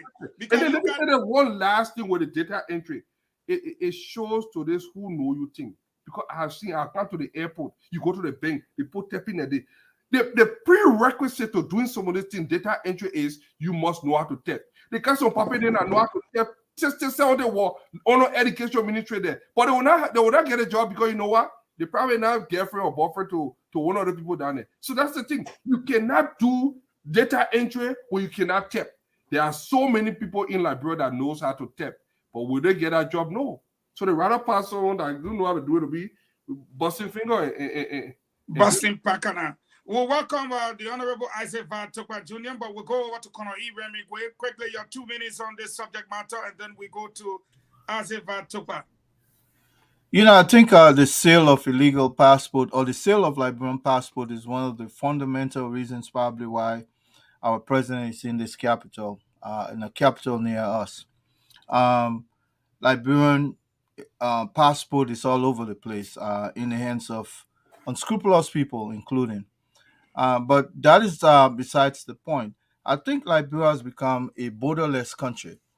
Imagine back in the 1800s where you would just walk into any of our territories around us, and then wherever you find yourself, you don't even know where you're at because the landscape itself is not demarcated to the extent that you can identify whether you're on the other side or this side. Liberia, you can walk in. So that said, I don't see any reason why we still have not been able to number our property or zone our property. Madam Sirleaf started that initiative where if you go to other countries, the houses are numbered. Ghana is one. I think Sierra Leone is another one. I don't know much about Guinea, but they also the properties, they are all numbered. So that way you know exactly that when you're establishing a biodata, it starts from where you first live. How many individuals in that home? Blah blah blah, all that stuff, right? Now, Liberia is a cold case, as Al said. You don't even know where to start. Should we start numbering our houses first? Should we start identifying who all live where? And how do you give an ID card without a traceable address.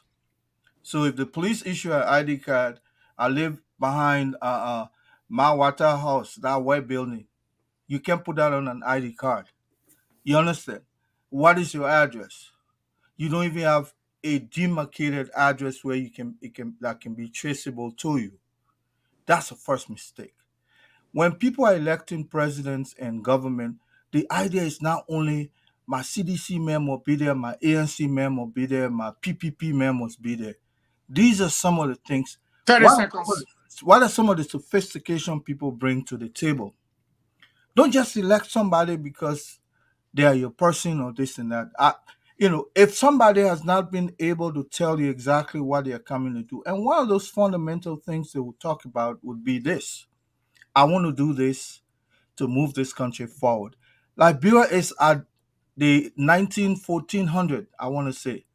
We are back there, so therefore, when you're electing people, please take into consideration who is bringing a system that will make us look more civilized or like humans. Right now, I don't know what. Okay, thank you. Father ourselves as such. Yeah, thank you, Mr. Thank you, Mr. Gray. We'll move over to Ava Tupa. I'm sure you've been following the discussion on the National Elections Commission rollout of this so-called biometric equipment. And the process is extremely slow. And today I took my time to call one or two persons around, only to find out that most of the people handling the machine cannot even type.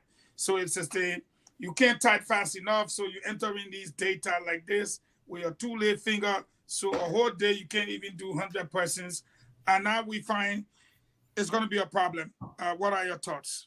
It's going to be, or it is? It is. From inception, this whole thing has been a problem. The first thing, you do not go live with a system that you have not tested to know every phase of the system.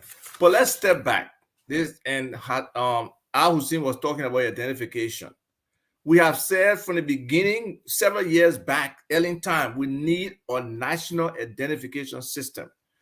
Now, the National Identification Registry is there. They have not supported the registry. Now, they're trying to do biometrics with the NEC. The NEC is not into the identification business. The NEC is into registering Liberians as voters, people who are 18 and above. They are not into the identification business. We have been saying that. Even the National Identification Registry try to work with the NEC for them to see how they could collaborate. Because all NEC needs is a mirror into the data that the National Identification Registry will do. For them to want to have their own system, not just for money and not just for stealing. It just makes no sense for them to do it. So Social Security got biometrics, passport got biometrics, NEC now got biometrics, while National Identification Registry got some biometrics. There may be other people in the government, only 5 million people. That's a simple set of data that could be managed by the National Identification Registry, but we screw it up. But coming back to the NEC, it makes no sense what they're doing. Even today, I believe for a few moments, that link they had that people could pre-register was shut down for some time. You know, there was a screenshot somebody sent me where it shut down, and then they later did whatever was necessary. But there's different kind of testing in, software development. So what can they show us in terms of stress testing? I mean, that I don't know how many people are going to be entering, right? So let's say they got 2,000 sites in Monserrato. Or yes, let's just take one of Monserrato, 2,000. And let's say at the same time, 2,000 of the input clicks are hitting enter. Can that system absorb that? So they don't know that. They don't know all those things. They just accept something to go. And then it's more than Monserrato. There's 6 counties that they're operating in at the same time. So, I'm not convinced that this process is the right process. And then when you look at it on the other side, the potential for them to cheat, because you can get fingerprint, you can get other biometric data, and just match. Let's say 5,000 people sit on CDC headquarters or at different places and just enter those things, and then they link it later on with purchase biometric data, and then they have people in the system. So where is the opposition opportunity to challenge these things or to actually be there to first look at this system? That's what the next you have done. The oppositions, you have been sitting with them. Look at the system to see whether this is right for Liberia. But Anybody knew that they were going to do that input thing? Did anybody know? Nope. They just pull it up on people. 30 seconds. It's not a bad idea by itself, but it's the fact that it was not, people were not informed, the awareness was not created. At least some people could say, okay, we established pre-registration centers. Right. You gotta believe they have some at CDC headquarters now. ANC is doing it at their headquarters and different locations to make it easier for people. But a lot of people don't have smartphones. The first thing for them to do it themselves, and they don't have printers for them to print it and take it. So if somebody's doing it for you, they got to print it. Otherwise, how do you get it? Or they send you the image and then you don't got a smartphone. So the challenge around all these processes is only because the NEC has not taken the time. This stuff is just hurry, and we're not sure what we're getting into. So, you know, for me, if I was high in authority, I would really sue for the whole process to stop, even though they have done it because of the census and NEC going ahead with all, you know, demarcation of the different constituencies and where people registering into. So the whole thing is a cluster F. Well, thank you very much. But let me say this, folks. You made a very salient point, the demarcations going on without the census being validated. Hey, we got this going on with us right now. We're just 6 months. I just like when Leo said, we're 6 months away from this thing. We're 6 months away from elections. And all of these complications and problems, I would not take more than 45 seconds from each person. Do you foresee elections, credible elections, on October 10? Al Hussein, I'll start with you, 45 seconds. Do you foresee credible elections October 10? No, I see chaos. I see chaos. I see everything have been said. The stage have been set for chaos. It's already there, just waiting for it to happen. They are completely unprepared. Samuel Wozi, October 10, credible elections or problems? Well, I foresee problems. And the process, the way the whole NEC voter registration is going on, and the technical glitches, we're getting feedback.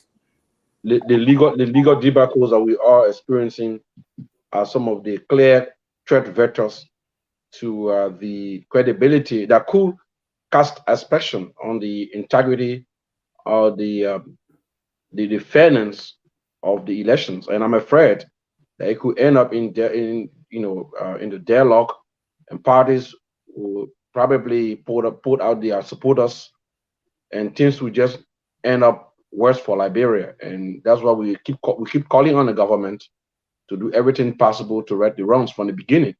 Because when you have delineation of districts going on without the validation of the census report, that's something to look at. Then people are afraid that gerrymandering could take over the entire system, and at the end of the day, result will be rejected by the various parties. Hold on, thought. That's it right there. Come on, Remy Gray.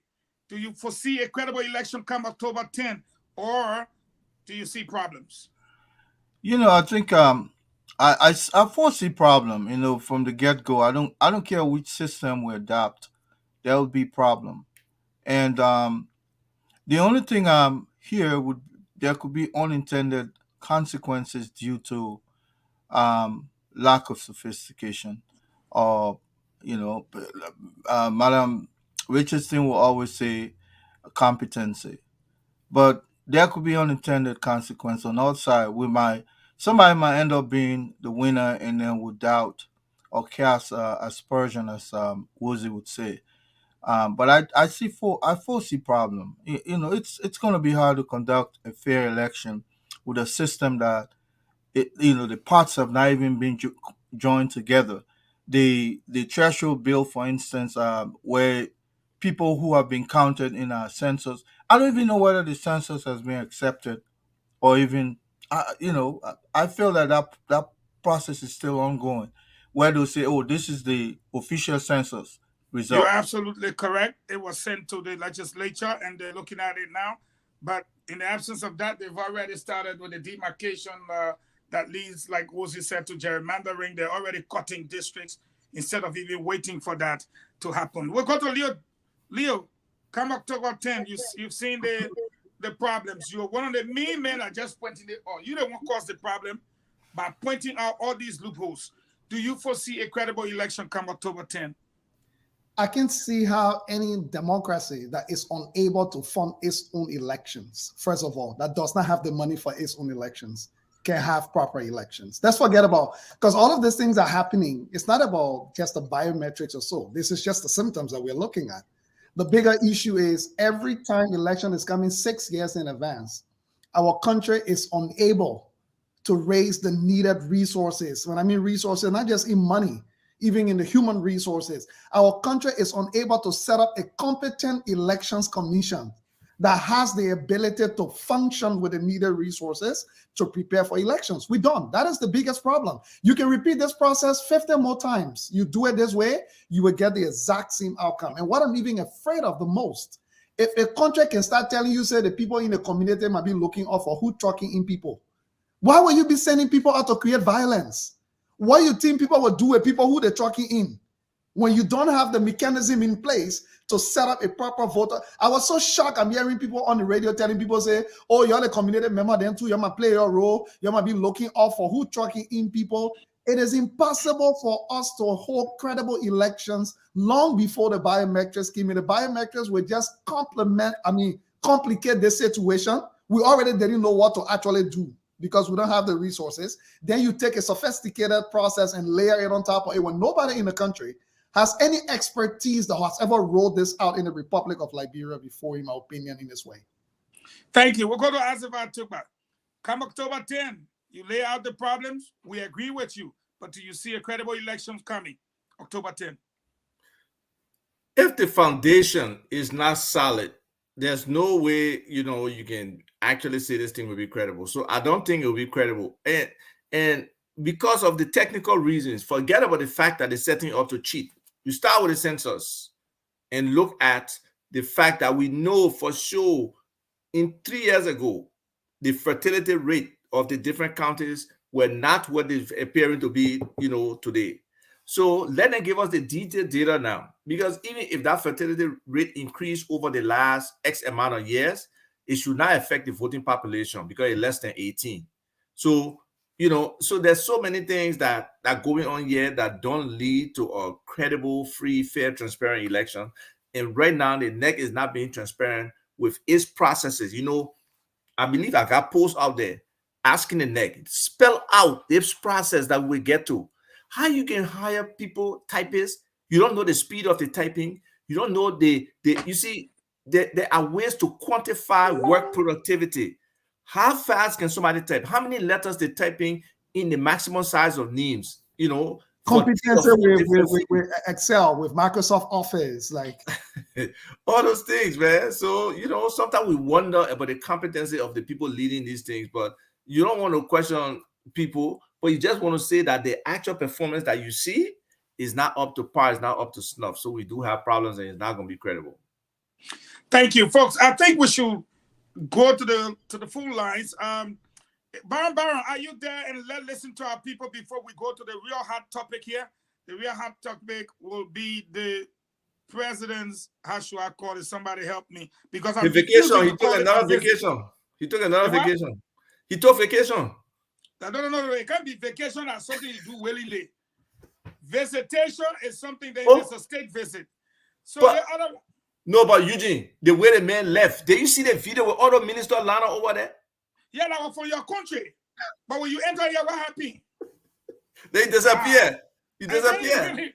When the president land here, when you go see Justin Trudeau as a head of state, he's on the tarmac, the guy there saluting, the people there to receive you.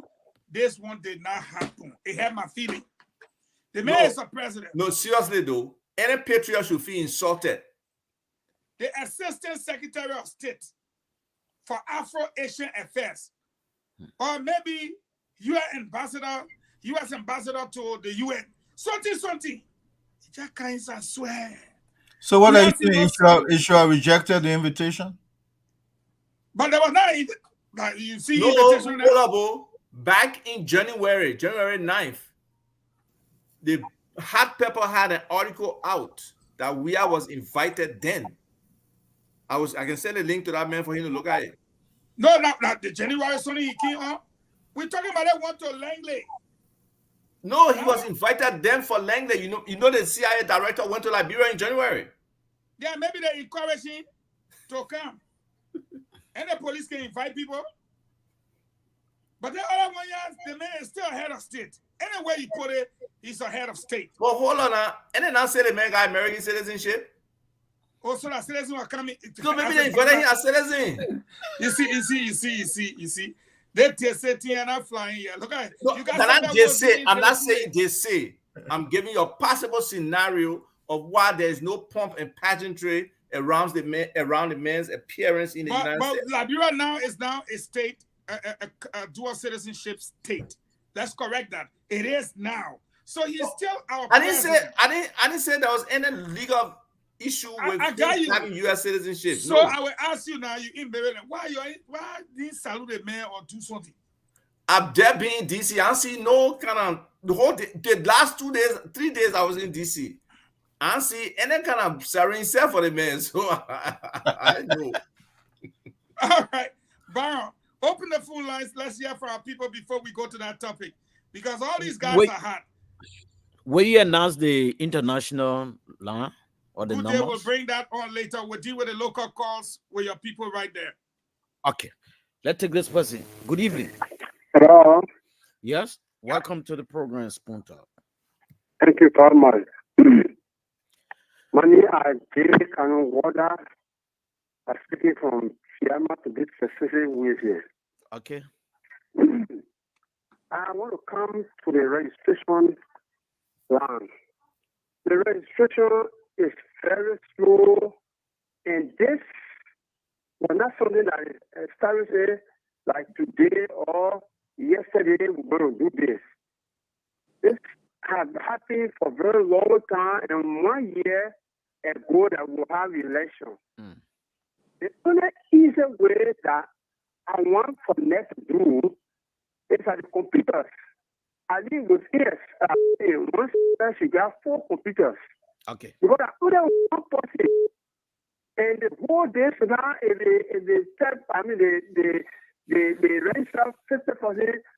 I believe it's 20. Okay. Because it's very, very slow. Thank you. It is very, very slow. Let me announce the numbers: 0777 77 1075 0555 1010 75. This person. Good evening. Good evening. Welcome to Spoon Talk. What is your name and where do you call from? Thank you.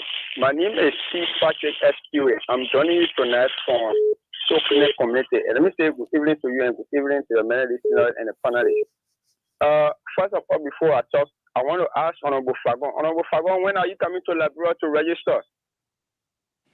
As soon as you make the ticket available.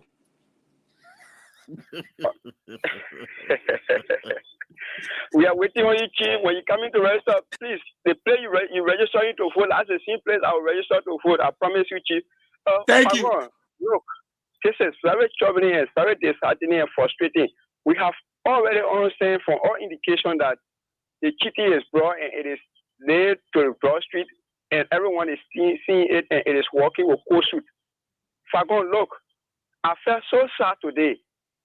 When I went to one police center or one registration center right in Raleigh, somewhere around Butler Junction to Victory Chapel, Fagon, I felt so sad.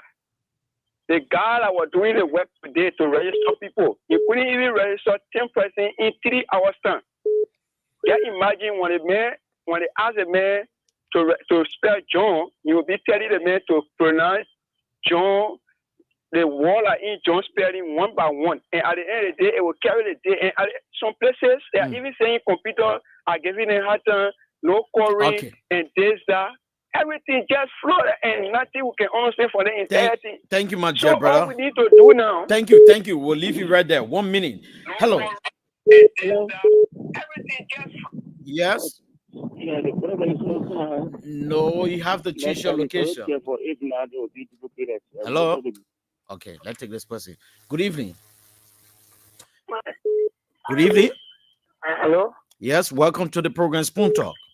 Thank you, my brother. This is Mama Ari calling for people. All right. Yeah, I just want to talk about the registration business. The whole registration business is just looking at place. They government check up and make for just imagine 3 days now I've been going to go get my card. Every time you go, nowhere. You call it time. One person will be taking their own time to time and all things. 3 different things until yesterday. No bro started getting there to battlefield because they were she doing her current business. She won't go there yesterday with them. The whole started going on. But today I went today to get my own.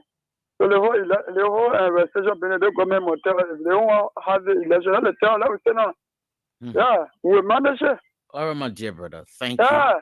Thank you very much. Good evening. Good evening. Yes. Good evening. Welcome to Spoon Talk. Okay, thank you all so much. Thank you to librarians following for Spoon Talk tonight. My name is Sam Walker. I speak to you from Gardnersville. You see, our Eugene Falcon, asked a question, the former minister, that it's like during, seeing a credible election. For me, I say I foresee a credible election in October 2023 of this year. Because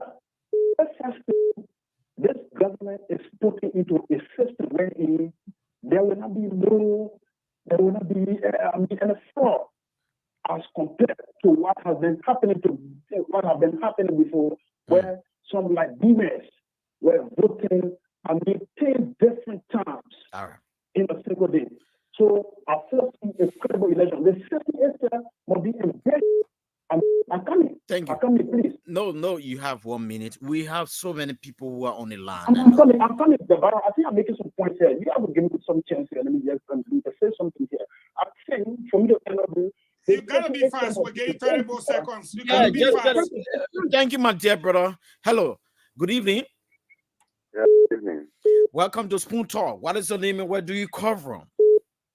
Yeah, I'm Wanda Masakwe. I'm calling from Bopuru City, Bapuru County. Bapuru County, Bopuru City. That's great. Yes, the registration process here is very, very slow. I got a shocking information for today that keep mom, Bapuru, it is Bopuru City that have registered more. And we don't even got 500 persons. I can tell you that. I went there today, I registered. Problem, I think about better go all stations. How the people will manage it? It is difficult for us. I don't think we really have any kind of better election. People will be left out completely. Okay, my dear So brother. this is just a mess. Thank you. Liberians are speaking though. Good evening. Yeah, good evening. This is Mr. Forman. I'm calling from Portland. Yes. Welcome to the program. The election you guys are discussing with the panelists, I beg God. I said that I am already to the big joke. But what is happening in Liberia is a serious sign of trouble. You imagine you go to a place where you do the register before with full fire residence center. Today you get only 1 minute or 1 laptop that uses solar plates. You get having 1 laptop register over 1,000 maybe a day. They can register 100 a day. Multiply that by 20 days. Even 40% of the population will not register for the election. And somebody get computer said and someone registering, special people to upgrade their numbers. This is serious trouble coming to this country, my brother. If you put in a joke, no one going to say. Wow. Okay. Let's take this person. Good evening. Somebody took that man off the line because he was saying something. Another thing called from Tiawan in Habel, Firestone. Habel, Firestone. Yeah. Okay. Let me say thanks to our panelists for the show tonight. It is fascinating and educative. But my attention has been tuned precisely to the process.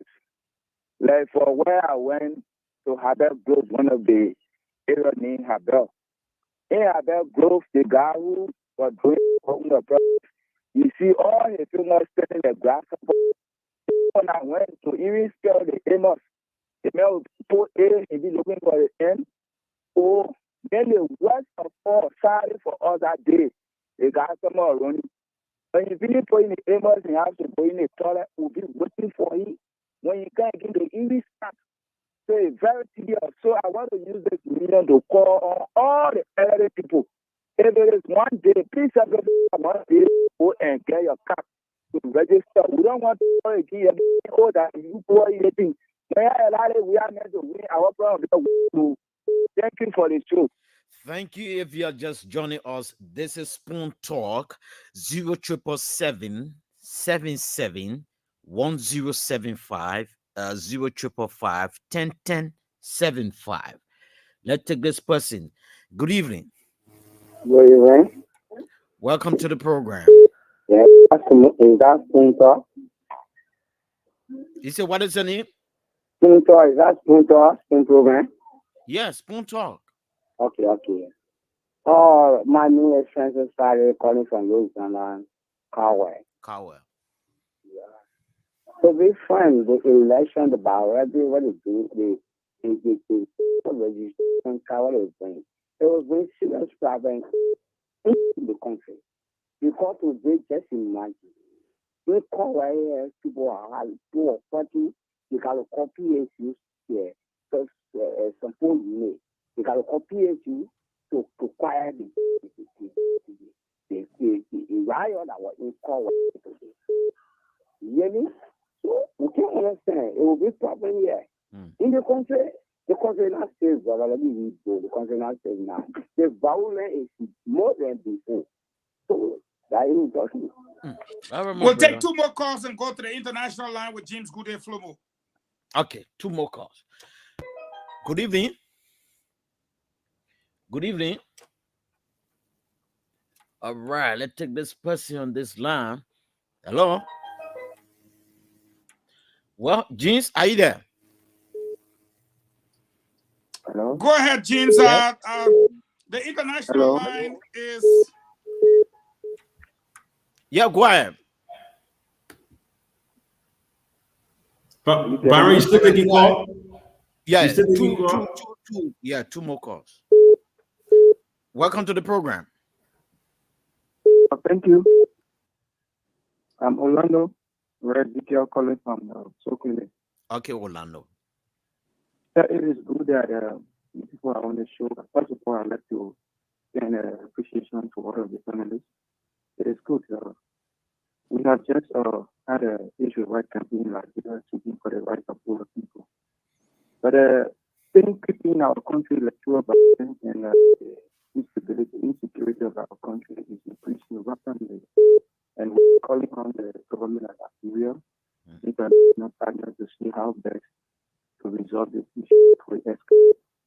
Okay. This thing of insecurity when it comes to electoral violence is seriously taking serious action or serious attention. And so we need to call on the international community, Liberians in the diaspora. The people have to call on whoever that comes in for intervention before we get over 200 almost. Thank you, sir.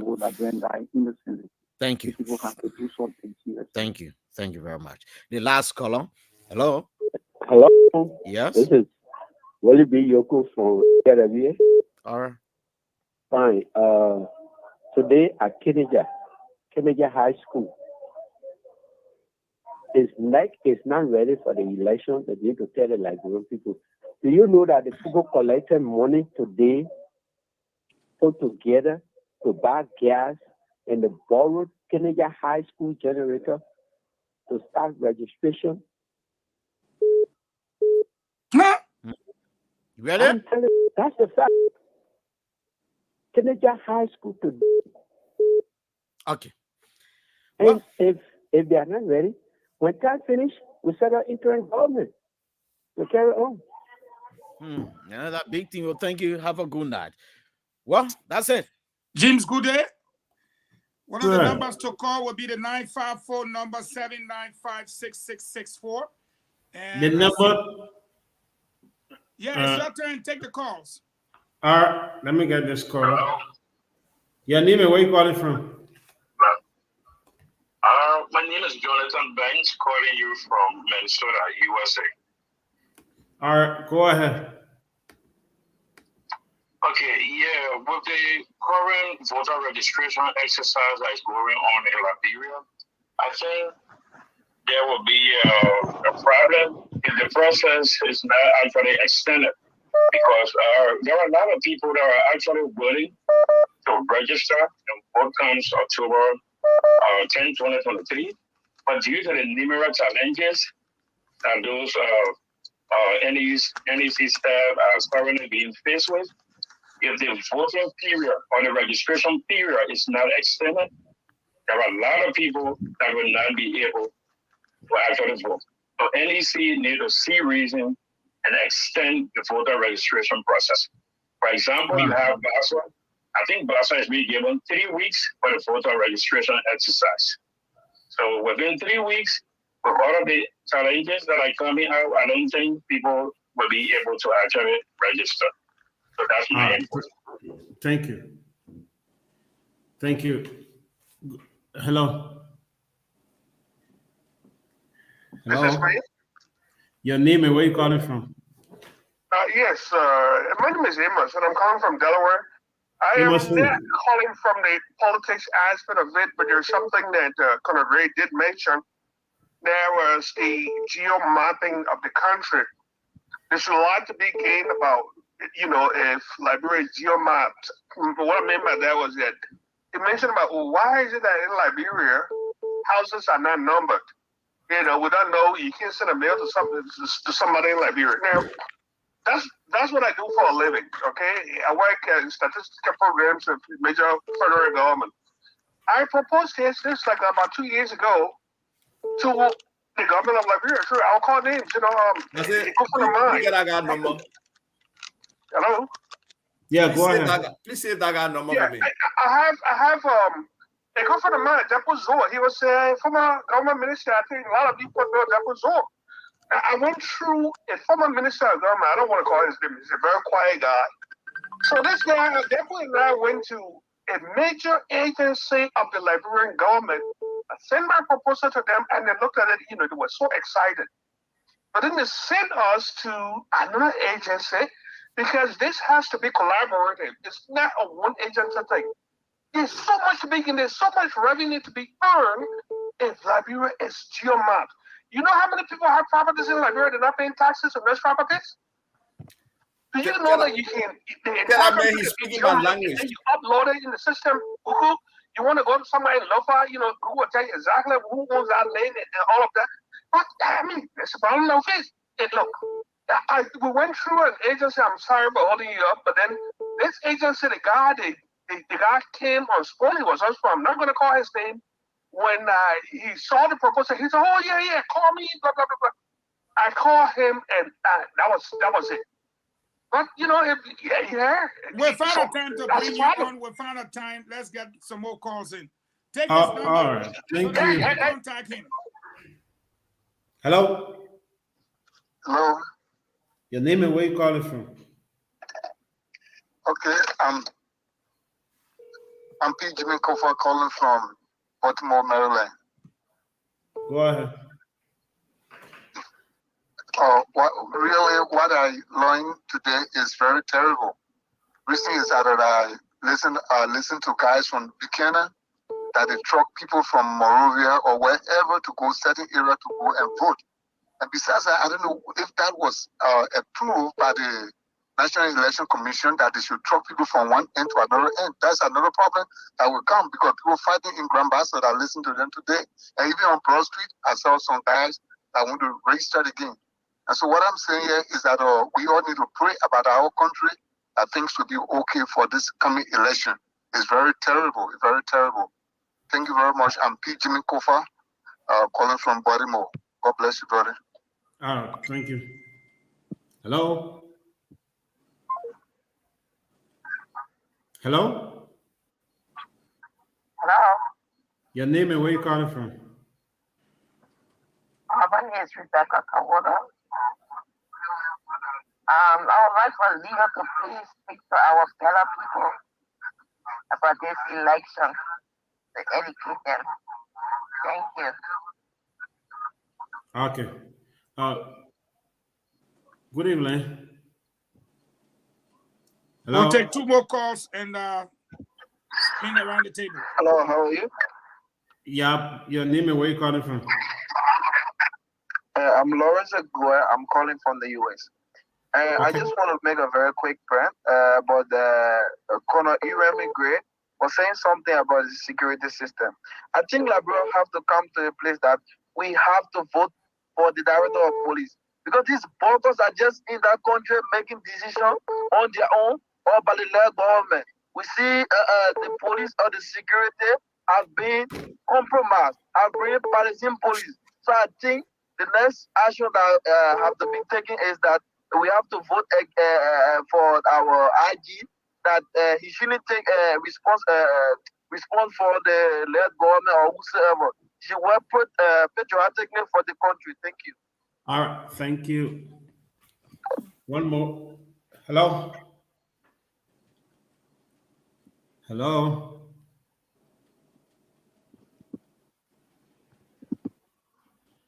Hello. Hello. Okay, so if we don't have any more callers, James, that's okay. I know one of the callers came on the international line, but he disappeared. I was spirit. You were in wet t-shirt. Sorry. He thought he was smart. He wanted to call, then he called, he said true. He the new caller. But anyways, guys. You just get that away. Let's wrap up on this note. On a very fair note, guys. The President of the Republic of Liberia, His Excellency President Dr. George Manneh Weah, came over to the States at the request of the CIA boss, Mr. William Burns. Now, there are lots of details out there concerning his visits. Whatever the case be, we know our country, we're all on this platform, we're all Liberians. What happened? Why is our government not telling us anything? What's going on? I'll leave this to you in your closing. Touch on the biometric system, touch on the accident, if you will, but please don't close without talking about the president's visit and the implications for us as a country. I will start with Al Hussein in the order of the way we are seated. Al Hussein, Conor Iremi Gray, Isaac Batuba, Leo Johnson. Well, let me start out with this president visit. The president visit, like I said, the CIA is strange. It's not very common that the CIA would call a sitting president. I know you mentioned yesterday that the Noriega, is that Noriega or what? But I want to call you. Ask Conor Gray then. No, I know that he was not called. Noriega. He was captured.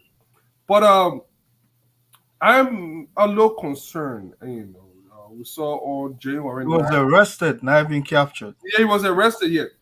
So what happened is there's so many things that will go on. When you are a president, it comes to a big responsibility. And we are seeing this government disrespecting those responsibilities or just not applying it.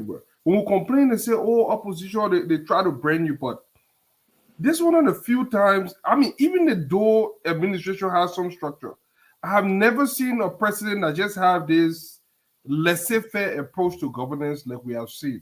We can only speculate and we can hope for the best, but it doesn't look well. I saw a couple of pages in the government PR guys trying to spin it, but there's no way you can spin it. This was a sitting president that was almost like sermon to Washington, and the CIA is not noted for that. I mean, these guys are people that protect U.S. national security interests overseas. And the fact that it was sermon your president, I think there's something really big. If it was some diplomacy or something, I'm sure they would have used Congress, use some other channel. And most time, if they want to use you as their operative, it's secret. People don't know about it. You know, most people who are charged or working with the CIA, most African leaders have been CIA operated. Those are covert operations. But to see a president openly invited, especially going with lawyers and something. It looked like an investigation. In my mind, as we all speculate, in my mind, it would appear like so many bad things are going on under this administration, especially like I mentioned yesterday. They indicted McGill. McGill, we all know, has been named as the de facto president. And, there is no way the American government will indict McGill somewhere at that proximity to the president and then leave out the president and say, Une McGill corrupt. I find it hard to believe. I think they were taking baby steps. So the president coming here in itself, I think is concerning to me. We should all be concerned. We can always hope for the best and prepare for the worst because there's more to this story. The next one, so many things going on in the country. I would like to close on this thing to speak to the Liberian people. I think that this is where I'm going to close. Look, we have an option in October. If this goes on, which I doubted that it will go on because they have wasted so many time. We do not even know whether NIC has the funding to carry on the election. So there's so many things. And this is a delayed tactic. One of the callers said something today that had me thinking. I never thought of this before. Look, let me tell you something. Who stand to benefit if voter turnout is low? One of the callers says something today that drew my mind to it. This is a carefully orchestrated attempt to reduce voter turnout. The lower the voter turnout, the government win the election. I don't know whether the less people that vote out, George got one more minute, win the election first term. So these are careful attempts to reduce the turnout of voters so that less people go to the poll. The less people that go to the poll, it's easier for the government to win one term. I think this is a design. They design it this way. They design it this way so that less people vote, less people will register to vote, less voter will turn out. People will get discouraged and leave, and then they will run. And we should watch over that. But can I say one thing to the Liberian people? Hurry up, because we're going to hit that October. October is your decision. And the decision you make in October will be your reality for the next 6 years. So you have an option. You cannot say there is nothing. You have a solution to your problem in October. Use it. Thank you. Now one thing there, our plenty thing. Connor, you emigrated, man, said one thing says it. But I've already tracked the time for everyone. Go ahead, Connor. I think Liberia in itself, every time a leader comes to power, the first thing they think about is re-election. If you set that as a priority, then you'll be working only towards your re-election. Anything and everything you do will be affected by that decision or by that mindset. A best way to come and perform as though you will not have a second chance to do it. A lot of times, if we go into public responsibility with the idea that I want to leave a landmark, I may not have a second chance. You will work towards that particular tenure to make sure that you succeed. And another thing I would tell you is that there are so many low-hanging fruits that this administration would have achieved in the course of its 6 years in power. Those low-hanging fruits come in. First thing, know how many amount of people you are taking over with, how many land exists in the system, how many real property, how many this. Geopoliticize the entire thing where you demarcate the true zoning. Then you can have an idea about how many people live in a particular locality, how many folks live in a particular home, and so on and so forth. Those are low-hanging fruits that you don't even have to belabor yourself to accomplish. Any government of scale that comes to power, the first thing they'll begin to see, how many students live in a particular community, how many marketeers there, how many this. Statistics is so vital that if you just shun that, and then when it comes to election, now you're trying to know how many folks would be registered at a particular time, then it's like you're running late. Like when the rain was falling down, you didn't put your bucket out there to get some water. When the dew started falling, that's when this election, this registration it boils down to that, my brother, that preparation was not made, so therefore people know that, as Al said, who will be the beneficiary if there's a low voter turnout. This you can sense from the callers. They're frustrated. People want to genuinely go and register and vote. You know, some people, for them, this is their first opportunity. They don't want to miss out on that. But then you go to a center to register, and there's nobody barely out there that understands how to even register people in the first place. And so a lot of things are discouraging people from their civic responsibility of registering and going to vote. Regarding the president's visitation to the U.S. here, You have a minute left. I'll just say, when Mr. We are ready, they'll tell us exactly why he's here. But I know if this was something very fruitful, Sedition would be the first to make loud noise about it. And I know those people. They probably got an inclination of what this visit is like. It's not in their favor. When things go in those people know how to celebrate success. And we still believe that President Weir celebrating his victory of 2017, let alone they get an invitation to come to Virginia. My brother, if anything concrete was in that thing, man, you will not hear. Your ears will not sit. The Thank people you. will be in your ear. I tell you what, nothing coming good out of this thing yet. They're hanging right now. Thank you. We'll go on to Alva Tukba. I'm right on the money right there, Alva. Take us. You're muted. Thank you. Well, I want to ask, has he really been invited? Is that where he's coming to? How do we know that for a fact? Well, the man feeling now, the feeling of the classroom to close the web, the floor, everything, clean the place, hang the thing by all feeling now, the projector screen. Okay, so you sure he was really there at the CIA at Langley? That's my question. The man was invited by the CIA, so that SSA, what we want to say? Oh, I didn't know that SSA. I thought somebody told me they said he was going to some kind of water project or some kind of water meeting. Okay. But all the meeting the man was supposed to hold, you see 1 year, you come. Okay, tell the one you not see. All right. So, I'm coming with an if. If this is true, I think we have to be in trouble. Because the CIA is an agency that focuses on foreign intelligence. It's not domestic. That's the FBI.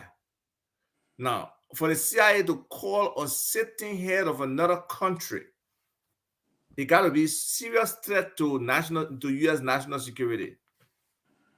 And I really believe this whole terrorism financing thing, money laundering stuff, is a major national security threat to the United States.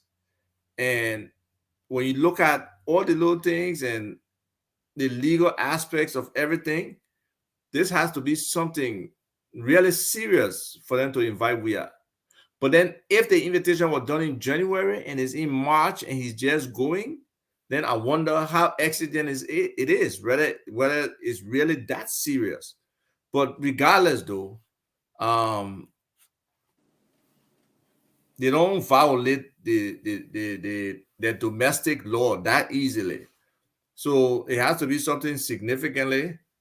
And one of my men, he wrote me, he sent me, he said they are royally F. So I don't know if that's true or not. I don't know enough, but I would just say for the CIA to have that kind of attention to you, and I believe it's unprecedented. I mean, I myself searched the internet today. Has the CIA ever invited the president from another country to the United States? I didn't find anything. I shortened it, I twisted it, I didn't find anything. So I don't know where the president is for that to have happened before. So I'm very, very, very, very worried about what the situation is with our president. And we have to understand too, from a national perspective, as messed up a president as we are, he's still the president of Liberia, and is very humbling and I think intimidating for him to be invited in secrecy to Langley with no output from his people, nothing specific about what the purpose is, and we see some flimsy article about it. Maybe WIA is being commended for security concern or improvement in national security and some stupidity. So that. But I just want to make a point here that Colonel Gray was talking about with regards to address system versus identification. Identification is fundamental. You can always correct address. We need identification in our country. We need to know everybody who's in our country. And I think that's the primary. Everything else depends on that. Just here, your social security number for every form you fill in nearly, whether that housing, whether that loan, whether that bank account, whether that medical stuff, whatever, you need your social security number. And that responsibility, none of our governments have been able to execute it. And I believe that is something Alexander Cummings will definitely do because it's fundamental to development and to nation building.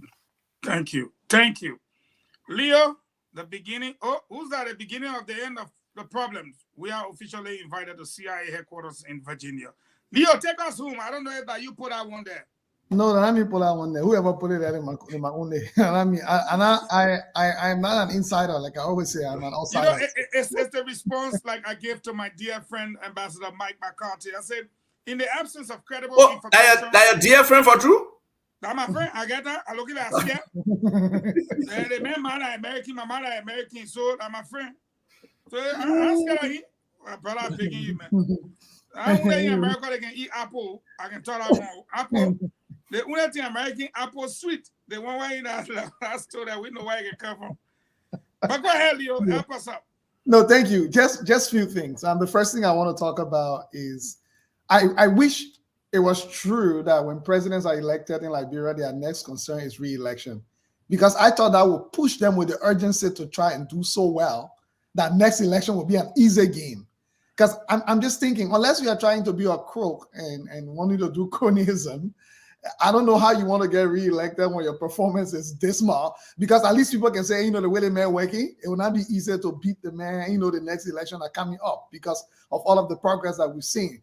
Like we saw Madam Sadi first term, that's when her Iron Lady knee really came off. Her first time, she was so robust. Like you could tell, and firing people, going for, you could tell, like she was so active.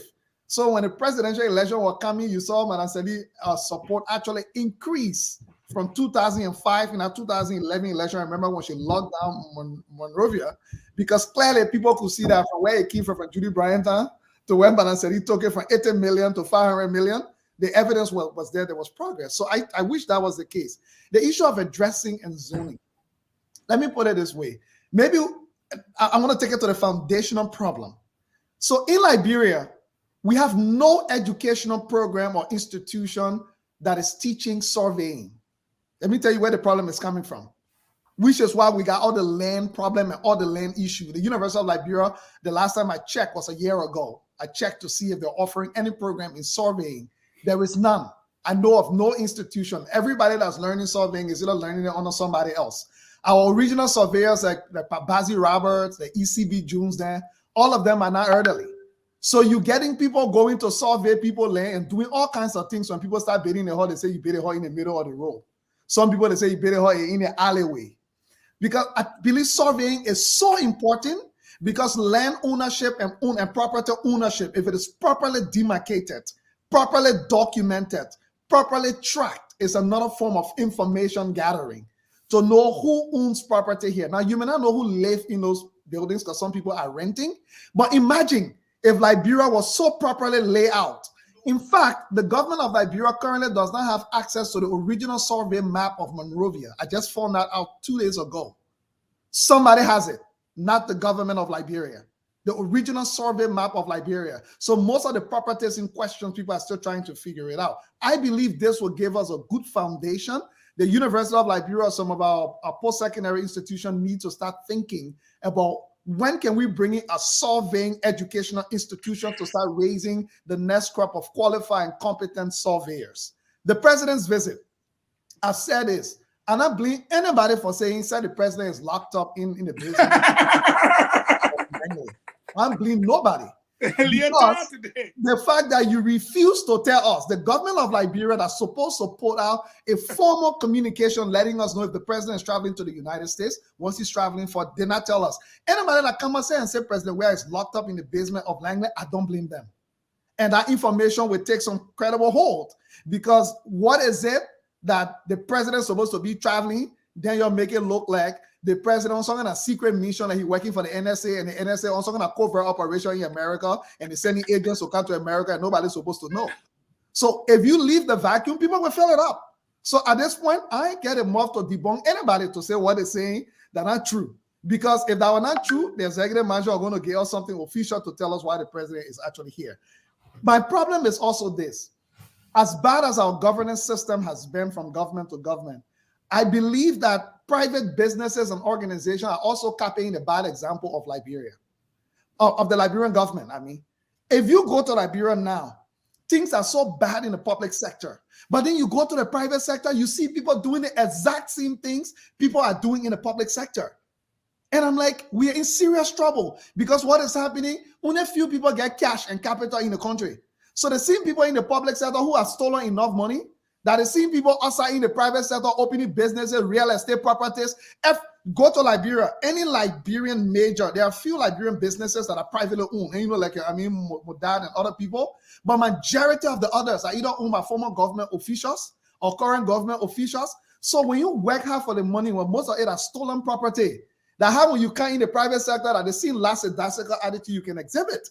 And now what we are seeing is influencing businesses, even in the diaspora. So my team will be, we have an opportunity for those that are going in the private sector to start to do things differently, despite, I know the difficulties. That's why I always like to highlight Mahmoud Johnson from Canal Fresh. I always like to highlight him as an example. Despite the difficulties and all the harsh business climate in Liberia, he's trying. The final thing I will say, Minister Vagon, even Jesus Christ come down today and contest the October presidential election, he will catch hard time if he win. The problem in Liberia cannot be solved by anybody's 6 years of presidency. So as we're going to elections in October, look at it, Minister Fagon. If you close your eye today, they pull you down on Broad Street, Ava, and they say, close your eye and select 10 people to go into government. You likely will select 8 out of the 10 will be corrupt. Most likely. Because the fundamental issue of corruption is normalized now.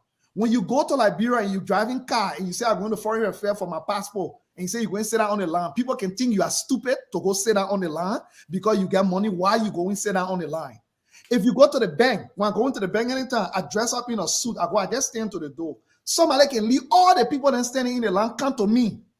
So can't ask me because I know that someone a B-man that is supposed to serve on the side. I'm not supposed to stand in the line. To fix corruption, let me tell you where it will start, in the churches. Let's start calling all our Lala pastors, our Lala religious leaders. Yeah, I get 30 seconds. I'll finish my 30 seconds. We need to start there. That the player must start. Let's start in the church. In the mosques, I come in the mosques and in the church. Anybody that tell you say they year are your year of financial prosperity, the year end and they evicting you from your apartment, you can't pay your rent. That person is a liar. God is not a man that he shall lie. If God gave you the prophecy will come to pass. So for me, it need to start there. It's not this place we need to actually start. Thank you. But anyway, I will leave it there because the corruption, when it comes to government, we talk. But when it comes to the place, all the people lying to all every day. How the man will tell you say the year are 12 months. God said that financial prosperity, the year ended, they evicted you from your apartment for not paying rent. Then they tell you, say, next year that your year or double. Then we sit down, we say, God will save the land. God will come and actually heal the land. My people, I beg y'all, all of us can pray to God, but God does not lie. Y'all have a good night. Oh, thank you, Leo. You only left me with 2 minutes, so that means I just have to tell you one thing. Yes, it's true that 6 years, nobody can fix Liberia's problem, but you can't tell me you cannot try. Look at the level of lawlessness. What projects have we completed? Look at LEC. My alien was there. You couldn't see the leg. We agree.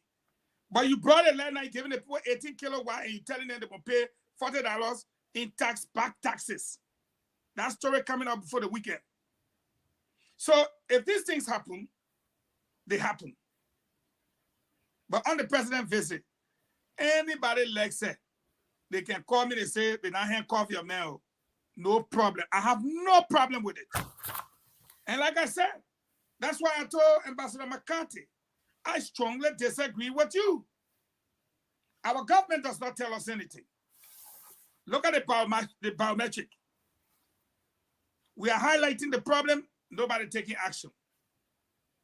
Finally, if anybody listening to me, I've been telling my family, if you go 80%, and I stand by what I say, I'm looking for a debate.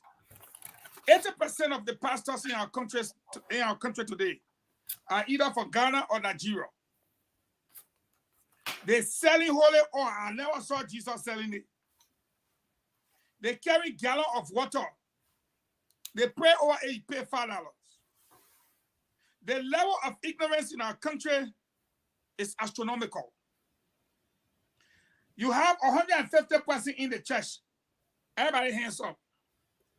The man say, I pray by the power of the anointing. Each of you, before the end of the week, shout, because you will receive 150,000 in your account. See everybody. Oh. Now, who account you're taking the money from? Whose account? They got a parent's account. Listen, today you will receive a breakthrough. And then the sin like bread will come to you and tell you, the man say, I will receive a breakthrough and it happened. Ah, that was you. But how about all the people that were there that are supposed to receive too? So call out to them. It's just easy. But folks, it was a pleasant night. And again, Mr. President, you need to tell us if you are in custody. We need to know. Fagon, you're really going that far for real? They say I'm a close with but the yeah, it's the article written by the Hot Pepper newspaper. That's a serious thing. He was invited. Yeah, but that's the old article. But what they get? Oh, January, you had a team right here? Yeah. Hot Pepper? That 2 months ago. That 2 months ago. But when the man went? When the CIA director went there? He went there January. Okay. So now what they told you? They told him to come. The other team right here, the president of the Republic of Liberia, George M. Weah, has been officially invited to the headquarters of the Central Intelligence Agency, Virginia, United States of America. But how about that kind of rumor swirling around? They think a lie. What does executive mansion can just come and say that lie? Why do I say that lie? The thing happened in January, brother. I told you we get ear to the flow. You can't say that lie. That was true. He wanted to lead a justice minister behind and say, bring that one. 12 wanted to stay behind and say, bring the finance minister. Defense won't stay behind and say, bring him. They're the proud people. So if they want to talk, let them talk. But anyway, guys. My old man say I'm close with the voter registration message in Pele. Okay. If it made James vet, he will come. So go ahead. Got 2 minutes. Give it to them in Pele. But I listen. Wait. Don't tell the people go register to vote for CDC. We are listening. Just know that I can understand better. My man, I want year comics in Pele in I think you come. I know. There you go. Kulena, kunana, kushawana, kulonina, ngamueka, kavaleka po berla, voting merkin no de gamoy. Kaluna, janda kama voter ID, gawa about deka po. Januba kaba leader agega voting merka. Ani Jennifer ba keka ye, voting merka fo pa kala puiju. Ngaka clave. Nu dava lega ya, kalu voting na, ka voti katu da kama voti ID. Nyawa kaba je, nyawa kaba keka ye, Liberia kukele poku lwa kangen, kereka gong nuan die, I black li yebo nuan da gad, ka ikuto. Kalu pona kaka black li ye lepo dia. Banife October imapa, vodi mengu kukele kwakwa ge, Liberia kulwa kangen, kwaku yepu gema, kuku wopu gema, age ku tikpanga Liberia ma menima. Okay, all right, because I heard, Eugene. Yeah, I got hold of man accountable. I heard something that Buck out our uncle in I think he was. Hello. I know everyone here from the county, right? Let's do it like this. Don't bring a witchcraft to us. Nobody can be married with the American buzzer. Don't mind. Oh, I'm saying you're American Baza, so don't bring it No, in. if I say I'm on you, I'm well, you will not even understand it. So why? No, go ahead. They get people here listening. Who the people in Poland? Eugene, I just want to know whether you have discussed the whole vice presidency issue for. Honorable Tukbe, please. That tomorrow. Go to your dialect. Tomorrow we're discussing the vice presidential candidate picks and stuff. Okay. Right now, the current vice president, vice president is on the microscope right now. Look, there are certain words we don't have in our language. Don't change our conversation. I heard a mayor talking about vote. That word in our language in Basel. Yes, just say it the way he said it. We don't vote. We just get our leader some kind of way. We don't vote. All right, let me speak, Loma. The whole concept doesn't exist. Wait, he run away. You want to say vote in Basel? He said guess it. All right, let me speak, Loma. I hear you. Loma gite wanae. Tengi asa gawuli wala zigi u gawu bado wo voiza October 10. When it is fuck way laughing. October 10 Loma. Even the US said it. Man, don't compare your team to miss me a Loma. Finish speaking my at home. Ali walazigi u na wabazo so wo voiza ba kawana when wo jo we azi wo Joseph Wakazi or wo kumizi.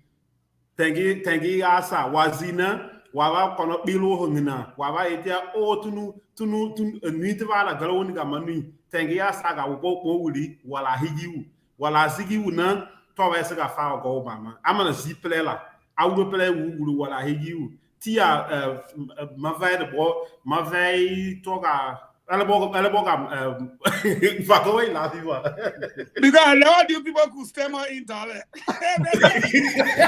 I speak it clear, Loma. Come on, man, you stammering in Dale. The make it try me, Fago. You make small, but when you try all the but a great try, so let's see. Well, Mama, just tell my folks Nungesha I want that I can do. Hey, there you go. My people, yeah, hello. You can speak I'll speak a little bit. But anyway, gentlemen, you're good now. Yeah, Barbara, can you please speak Baza? I can't hear. Oh, you mean Barbara? Yeah, go ahead. Tell your people to go register. Oh, okay. We Baza me mo give it make vote in Tansi, big Tansi. My man, we have to go.